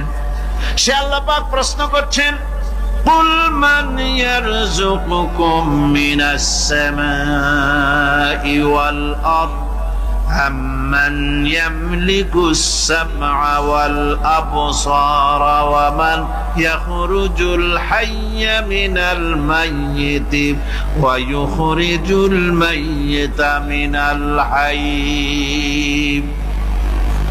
আকাশের প্রশস্ত বুক থেকে এবং জমিনের এই প্রশস্ত বুক থেকে কে রিজে তোমাদের খাদ্যকে উৎপাদন করে, কে নির্জীব থেকে সজীবকে বের করেন, আর কে সজীবকে নির্জীবে পরিণত করেন, তিনি কে? তিনি হচ্ছেন আল্লাহ পাক।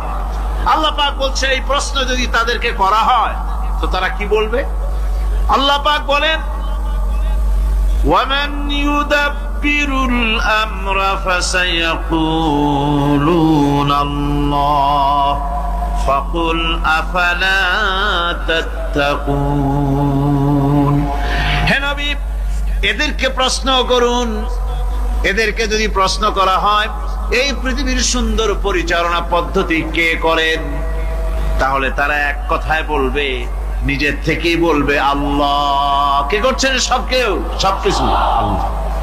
আল্লাহ পাক বলেন, নবী তাহলে তাদেরকে বলেন, এ কথা জানার পর, এ কথা বোঝার পরেও কেন তারা ঔদাসীন্যতা দেখাচ্ছে, কেন তারা কাফিল হয়ে যাচ্ছে, কেন তারা আল্লাহ পাককে ভয় করে তার পথের অনুসারী হচ্ছে না? যে আল্লাহ রাব্বুল আলামিন এত কিছু করছেন, তিনি তার পরিচয় সম্পর্কে বলে দিচ্ছেন, ফাযালিকুমুল্লাহু রাব্বুকুমুল হক ফামাযা বা'দাল হক ইল্লাদ দালাল। নিশ্চয়ই এসবের মূলে রয়েছেন তোমাদের রব, আমাদের আল্লাহ, আমাদের রব। সুতরাং উজ্জ্বল সত্য প্রকাশিত হওয়ার পর গোমরাহি ছাড়া আর কিছুই বাকি থাকে না। সুতরাং যারা সত্যের পথের অনুসরণ করতে চায়, রবকে চিনতে হবে, আল্লাহ পাককে জানতে হবে এবং তাকে অনুসরণ করতে হবে, তাকে রব হিসাবে চিনতে হবে। আপনাদের বাড়িতে যদি কারো বিড়াল থাকে, বিড়াল বিড়াল বোঝেন তো না? কি বলে এখানে? বিড়াল, বিলাই নাকি বলে? বিড়াল। এই বিড়াল যদি আপনাদের কারো বাড়িতে থাকে তো বিড়ালের প্রসবকালীন অবস্থা দেখবেন। বিড়ালের প্রসব হবে, বাচ্চা দেবে। বিড়াল তখন ঘরের মধ্যে পেরেশান হয়ে ঘুরতে থাকে, একটা নিরাপদ জায়গা খোঁজে, একটা নিরাপদ জায়গা খোঁজে। প্রসব করার 2-3 দিন আগের থেকে খুঁজতে থাকে তার জন্য নিরাপদ জায়গা কোনটা। এরপরে খুঁজতে খুঁজতে প্রসবের দিন সে সত্যিকারের ঘরের মধ্যে সবচেয়ে কোনা কানা জায়গা যেটা, সেই রকম একটা নিরাপদ জায়গা সে বেছে নিল। এরপরে বাচ্চা হলো। বাচ্চা হওয়ার পর এই বাচ্চার উপরে কেউ যেন আক্রমণ না করে, শত্রু যেন তার জায়গাটিতে না আসে, এই জন্য বাচ্চাটার তো হাত দিয়ে মায়ের মতো কোলে নিতে পারে না, সে আস্তে করে ঘাটটা কামড়ায় ধরে যাতে করে বাচ্চা ব্যথা না পায়। ওইভাবে করে ঘাট কামড়ায় ধরে আজকে এই সিঁড়ির নিচে, কালকে ওই খাটের নিচে, পরশুদিন এই আলমারির কোনায়, এইভাবে বাচ্চাগুলি সরায় সরায় রেখে বাচ্চাকে প্রতিপালন করে। এই বিড়ালের হেদায়েত দিলটা কে? যিনি দিলেন তার নাম রব, তিনি হচ্ছেন রব্বুল আলামিন। সন্তান প্রতিপালনের ব্যবস্থা শুধু দুনিয়ার মানুষকেই দেন নাই, প্রাণী জগৎকেও দিয়েছেন। সুবহানাল্লাহ। বলেন বলেন, মুরগির বাচ্চা হলো, ডিমের থেকে বাচ্চা বেরোলো, এই বাচ্চাগুলি হয়েছে গতকাল। আজকে বাচ্চাগুলি আদার খাচ্ছে মায়ের সাথে, হঠাৎ করে একটা চিল এলো আর ওর মা একটা সিগন্যাল মারলো, সাথে সাথে বাচ্চাগুলি দৌড়াইয়া এমন পলান দিল, আপনি তো ভালো একাদশীর বাপেও তালাশ করে পাবেন যে মুরগির বাচ্চা পলাইল করে। এখন ওই বাচ্চাটিকে এই সিগন্যাল সম্পর্কে কে অবহিত করলো যে এইরকম একটা আওয়াজ শুনলে এটা ভীতির আওয়াজ, এটা সাইরেন, এটা বিপদ সংকেত, এটা ডেঞ্জার সিগন্যাল, এটা শুনলে দেখলে তাড়াতাড়ি করে আত্মগোপন করবা। কে গেল? আল্লাহ পাক শিখাইছেন। এখন এক শ্রেণীর বুদ্ধিজীবী তারা আবার উল্টা কথা কয়। তারা বলে কি, তারা বলে যে মুরগি বাচ্চা, এই বাচ্চা যে দৌড় মারলো, এখানে আল্লাহ এইসব কিছু নাই, নাউযুবিল্লাহি মিন যালিক। তো এখানে কি আছে? কয় যে এখানে বিষয়টা হলো এই যে এই মুরগি আর মোরগ, ওর বাপ মা, এই দুজনের মধ্যে আছে চিলের ভয়, আছে শিয়ালের ভয়। ওই ভয় ওদের মধ্যে ছিল, এই মা বাপের ক্রসের মাধ্যমে বাচ্চা আসছে, কাজী ওই ভয়, বাপের যদি কোনো রোগ থাকে, মায়ের রোগ থাকে, তো এগুলি তো বাচ্চার মধ্যেও ঢোকে।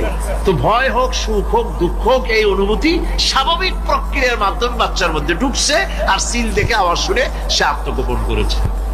এইটা আমি পড়িয়া আমি আমার আলোচনা এক জায়গায় বললাম বুদ্ধিজীবীদের উদ্দেশ্যে, যদি সত্যিই তাই হয়, মোরগ আর মুরগি মা বাবার মধ্যেই ভয় আছে বলে বাচ্চার মধ্যেই ভয় ঢুকছে, সেই জন্য সে আত্মগোপন করছে, তাহলে আবার মানুষের ব্যাপারে কথাটা আনি। মানুষেরা সাপের ভয় করে না মহব্বত করে? কথার জবাব দিলেন না। যখন তখন মনে হয় আপনারা সাপ বুঝি ভালোবাসেন।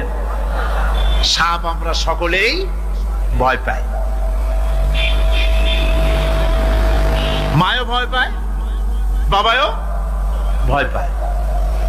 এই মায়ের গর্ভে সন্তান এসছে, সন্তানের বয়স 2 বছর 2.5 বছর, ঘরের মধ্যে কেউ ছিল না, ঘরের মধ্যে একটা সাপ আসছে, একটা সুন্দর সাপ, দেখতে সুন্দর, কিন্তু সে সাপে কামড়ালে মানুষ মরে যায়। ওই সাপটা মাথা উঁচু করে ফনা ধরেছে। এই বাচ্চাটা কি সাপ দেখে দৌড় মারবে, না বাচ্চাটা ওই সাপটাকে ধরার জন্য সে এগিয়ে যাবে? কোনটা করবে? এগিয়ে যাবে। তাহলে মা বাপের ভয়, তাদের মা বাপের রক্তের মধ্যে, শিরার মধ্যে সব জায়গায় সাপের ভয়, তার মাধ্যমে বাচ্চা এসে ওই বাচ্চার মধ্যে সাপের মহব্বত হইল, কারণ ভয় হইল না কেন বাচ্চা অবস্থা। সুবহানাল্লাহ।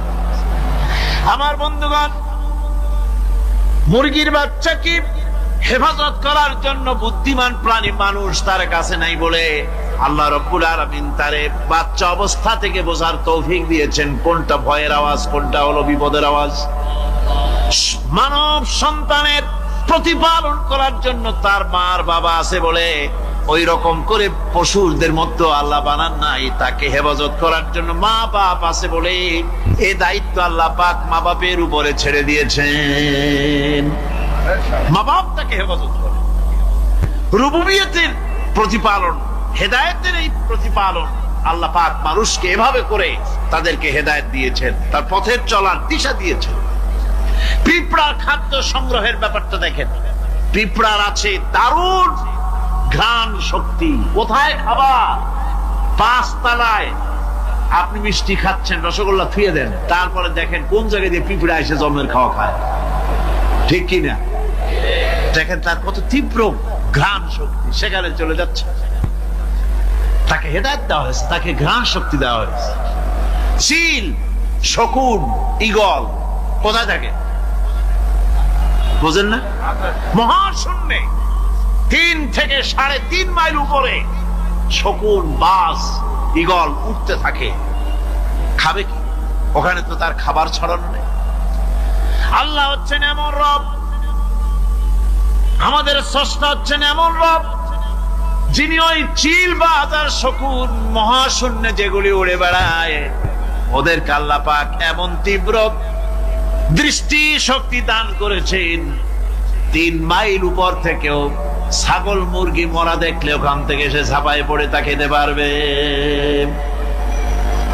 তাকে দেওয়া হচ্ছে দৃষ্টি শক্তি। এরকম করে যার যা প্রয়োজন, সমস্ত প্রয়োজনগুলি আল্লাহ মিটাচ্ছেন। এরই নাম হচ্ছে রুবুবিয়তে ইলাহি।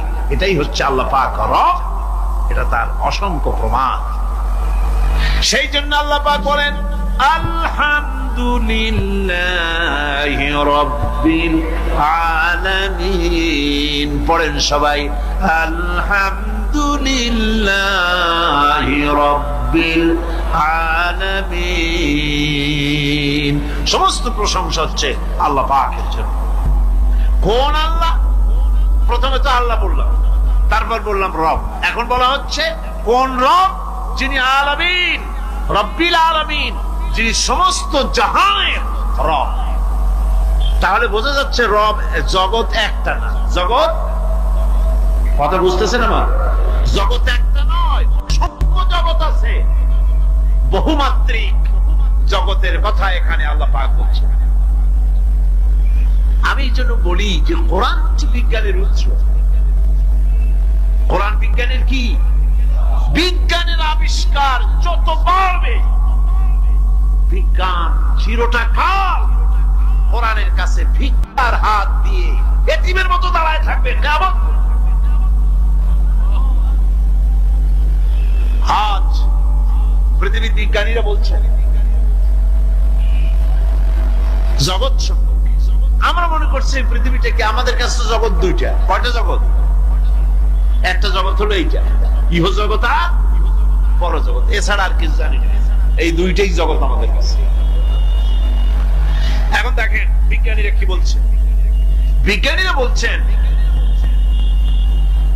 সৌর জগতে শুধু আমাদের সৌর জগৎটাই শেষ না, অসংখ্য সৌর জগৎ আছে মহাশূন্যে, অসংখ্য সৌর জগৎ। পৃথিবীর প্রতি 4 বিলিয়ন মানুষ যদি এক একটা সৌর জগৎ দখল করে, তাতেও সৌরজগৎ শেষ হবে না। আরো সহস্র সহস্র বিলিয়ন বিলিয়ন সৌরজগৎ আরো ফাঁকা পড়ে থাকবে। এত সৌরজগৎ আল্লাহ সৃষ্টি করেছেন। এই মহাশূন্যে বহুমাত্রিক জগতের কথা আল্লাহ পাক এখানে বলেছেন। এই পৃথিবী একটা জগৎ, এই মাটির তলে আছে আর এক জগৎ, সমুদ্রের ভিতরে আছে পানির তলার আর এক জগৎ। আর মহাশূন্য যে কি তা আপনার মাথায় শূন্য হয়ে যাবে চিন্তা করতে করতে। এই জন্য বিজ্ঞানীরা, বড় বড় বিজ্ঞানী, এরা কিন্তু নাস্তিক হয় না। বর্তমান বিজ্ঞানীরা চিন্তা করে গবেষণা করে খেয়ে হারিয়ে ফেলছে মহাশূন্যকে দেখে। যেখানে আছে গ্যালাক্সি, যেখানে আছে মিল্কি ওয়ে, যেখানে রয়েছে অসংখ্য তারকা, এই পৃথিবীটা মহাশূন্য আল্লাহ যেভাবে তৈরি করেছেন, সেই তুলনায় এই পৃথিবী একটা মার্বেলের চাইতে খুব বেশি একটা বড় কিছু হওয়া বলে মনে হয় না। পৃথিবী যদি হয় একটা মার্বেলের মতো, তাহলে আমরা যে মানুষ, আমাদের অস্তিত্ব কোথায় চিন্তা করেন। এবার মহাশূন্যে চলেন। মহাশূন্য সে কি বিশাল মহাশূন্য! একটা তারকা থেকে আর একটা তারকায় যদি যেতে হয়, তাহলে সহস্র সহস্র বিলিয়ন বছরের দরকার হবে। কি বছর? এ দুনিয়ার বছর না, আলোকবর্ষ, লাইট ইয়ার। আলো চলে প্রতি সেকেন্ডে কত? 1,86,000 মাইল। এই 1,86,000 মাইলের সেকেন্ড, এর মিনিট, এর ঘন্টা, এর দিন, এর মাস, এর বছর, এই আলোকবর্ষ। সহস্র সহস্র আলোকবর্ষ পার হয়ে যাবে এক তারকা থেকে আর এক তারকায় পৌঁছানো সুকঠিন। এ ধরনের অসংখ্য তারকা আল্লাহ পাক তৈরি করে রেখেছে। সূর্য হচ্ছে পৃথিবীর চাইতে 13 লক্ষ গুণ বড়। এরকম সূর্য বিজ্ঞানীরা এখন বলছে, আগে বলতো 1 কোটি সূর্যের চাইতেও বড় তারকা, এখন বলতেছে এই রকমের পৃথিবীর চাইতে 13 লক্ষ গুণ বড় সূর্য, এরকম 3 কোটি সূর্য খাইয়ে ফেলাইতে পারে। এরকম সহস্র সহস্র তারকা এক একটা গ্যালাক্সির ভিতরে আল্লাহ পাক তৈরি করে গেছে।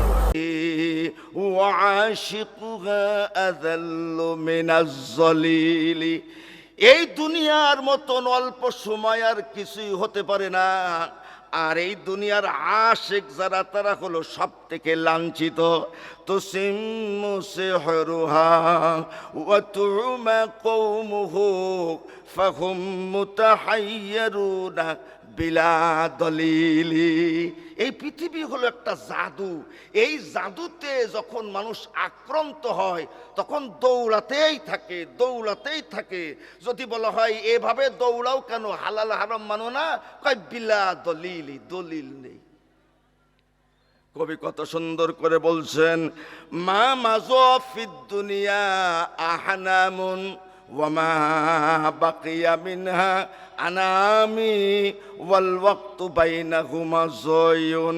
দুনিয়ার জীবনের হাকিকত হলো আমার জীবনের যে অংশ পিছনে রেখে আসলাম এখন তা স্বপ্নের মতন মনে হয়, জীবনের যে অংশ সামনে অবশিষ্ট আছে তা এখন কল্পনার পরিকল্পনায় ভরা।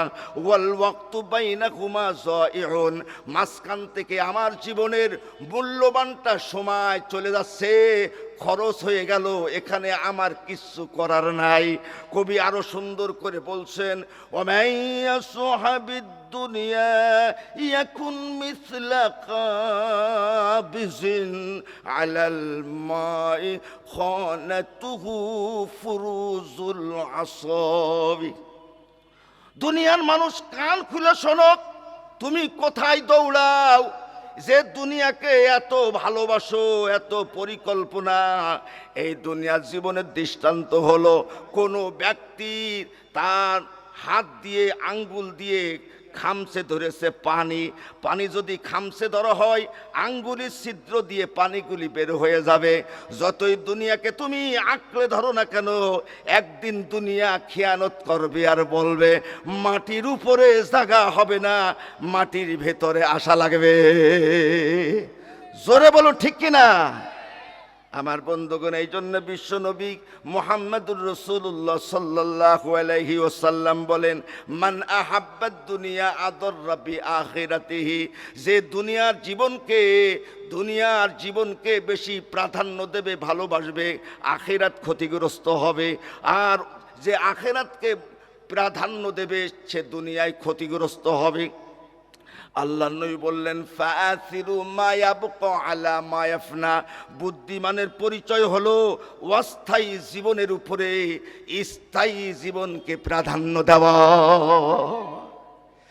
দুনিয়ার জীবনকে অগ্রাধিকার দিতে হবে না আখিরাতের জীবন? যারা দুনিয়ার জীবনকে অগ্রাধিকার দেয় ওদের কাছে জায়েজ না জায়েজ নেই, হালাল হারাম বোঝে না, বৈধ অবৈধ বোঝে না। যে কোনো পর্যায়ে, যে কোনো প্রচেষ্টায়, অর্থে, বিত্তে, ক্ষমতায় আমার মালিক দুনিয়ায় প্রতিষ্ঠিত হতেই হবে, এই মন মানসিকতার লোক আছে না নাই? জোরে বলুন, আছে না নাই? এদের সামনে আপনি জিবরাইল দিয়ে কোরআনের ওয়াজ করাবেন তবুও ভালো হবে না। কথা বোঝেন নাই? রোগ তো এখানে, রোগ হলো এখানে। কোরআনের অসংখ্য দলিল আছে। যারা আখিরাতকে অগ্রাধিকার দেয় না, কোরআনের বক্তব্যগুলো তাদের অন্তরে মজা লাগে না। আল্লাহ রাব্বুল আলামিন সূরা নাহলের মধ্যে বলছেন, ذلك بأنكم مستحبوا الحياة الدنيا على الآخرة وأن الله لا يهدي القوم الكافرين أولئك الذين طبع الله على قلوبهم وسمعهم وأبصارهم أولئك هم الغافلون। আল্লাহ রাব্বুল আলামিন বলছেন, এই দুনিয়ার মধ্যে আখিরাতের উপরে যারা দুনিয়ার সুখ শান্তি আর সুন্দর একটা জীবনের অগ্রাধিকার দেবে, দুনিয়ার জীবনকে অগ্রাধিকার দেবে, আল্লাহ ফতোয়া দেয় তারাই হলো কাফের, আর এরা কখনো হিদায়েত পাবে না। দুনিয়ার জীবনকে আসল যারা মনে করবে, আল্লাহ বলছে উলাইকাল্লাযীনা তাবা আল্লাহু আলা কুলুবিহিম, আল্লাহ ওদের কলবের উপরে মোহর আঙ্কিত করে দেন, ওদের কানের উপরে মোহর আঙ্কিত করে দেন, ওদের চোখের উপরে মোহর আঙ্কিত করে দেন। আর তারা উদাসীন সম্প্রদায়, এদের সামনে যতই আল্লাহর কথা বলো ভালো লাগে না। যারা দুনিয়ার জীবনকে অগ্রাধিকার দেয়, আল্লাহ বসে ওদের কলবের উপরে আল্লাহ মোহর অঙ্কিত করে দেন। আওয়াজ করে বলুন, কি অঙ্কিত করে দেন? এবার বলেন তো, মোহর অঙ্কিত করে দেওয়া মানেটা কি? ওদের কলবের উপরে মোহর, কানের উপরে মোহর, চোখের উপরে মোহর। যার মানে ভালো কথা কানেও শুনতে চায় না, আর ভালো জিনিস চোখেও দেখে না, আর ভালো কথা অন্তরে ভালো লাগে না। এরা হলো দেল কানা। জোরে বলুন, কি কানা?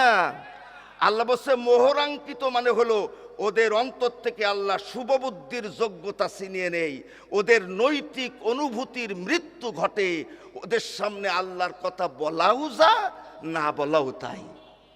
এইরকম প্রকৃতির লোক আছে না নেই? জোরে বলুন, আছে না নেই? ৬২ বছর হয়েছে, তাও আল্লাহর দলে আসবে না। সমস্যা হলো অবিশ্বাস করে আখেরাতে জীবন হতেও পারে, আবার নাও হতে পারে। আমার বন্ধুগণ, আপনাদের কষ্ট হয়? আরো জোরে বলুন, কষ্ট হয়? আমার ভাইয়েরা, আমাদেরকে জীবিত হতে হবে। খুশআন আবসারহুম, আল্লাহ বলছে ভীত শঙ্কিত চোখে মানুষ কবর থেকে দলে দলে উঠবে, দলে দলে উঠবে।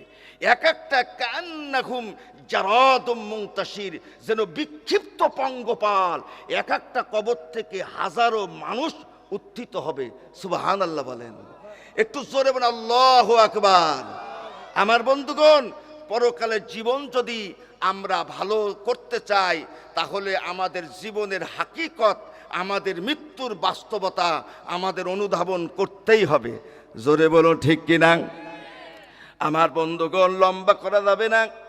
আমার বন্ধুগণ, জীবন মৃত্যুর এই চক্র আল্লাহ আলোচনা করে এরপরে আল্লাহ বলতেছেন, কান খুলে শোনেন। আল্লাহ রাব্বুল আলামিন বলছেন, ও দুনিয়ার মানুষ, তোমাদের জীবনের সাফল্য ব্যর্থতা, তোমাদের জীবনের জয় পরাজয়, পুরস্কার তিরস্কার হওয়া, তিরস্কৃত হওয়া, নন্দিত হওয়া, নিন্দিত হওয়া, তোমাদের জীবনে জান্নাত অথবা জাহান্নাম, এটা নির্ভর করতেছে একটা পরীক্ষায় উত্তীর্ণ হওয়া না হওয়ার উপরে। যদি পরীক্ষায় উত্তীর্ণ হতে পারো তাহলে পুরস্কার, পরীক্ষায় উত্তীর্ণ না হতে পারলে তাহলে তিরস্কার। আর সেই পরীক্ষাটা হলো লিয়াবলুয়াকুম আইয়ুকুম আহসানু আমালা। আল্লাহ পরীক্ষা করতে চান, যাচাই বাছাই করতে চান তোমাদের মধ্যে কর্মে, কার্যে, আমলে কে উত্তম, উৎকৃষ্টতা, সততা অর্জন করেছো। জোরে বলবেন না সুবহানাল্লাহ? আরো জোরে বলেন আল্লাহু আকবার। পরীক্ষা কিন্তু একটা। এই আয়াতের মধ্যে দুটি শব্দ, একটা হলো আহসান, এটা হলো সিগা ইসমে তাফজিল, মানে অতি উত্তম, অতি ভালো, অতি উৎকৃষ্ট, অতি সৎ। আর আমল মানে কাজ। আল্লাহ বলছে কাজে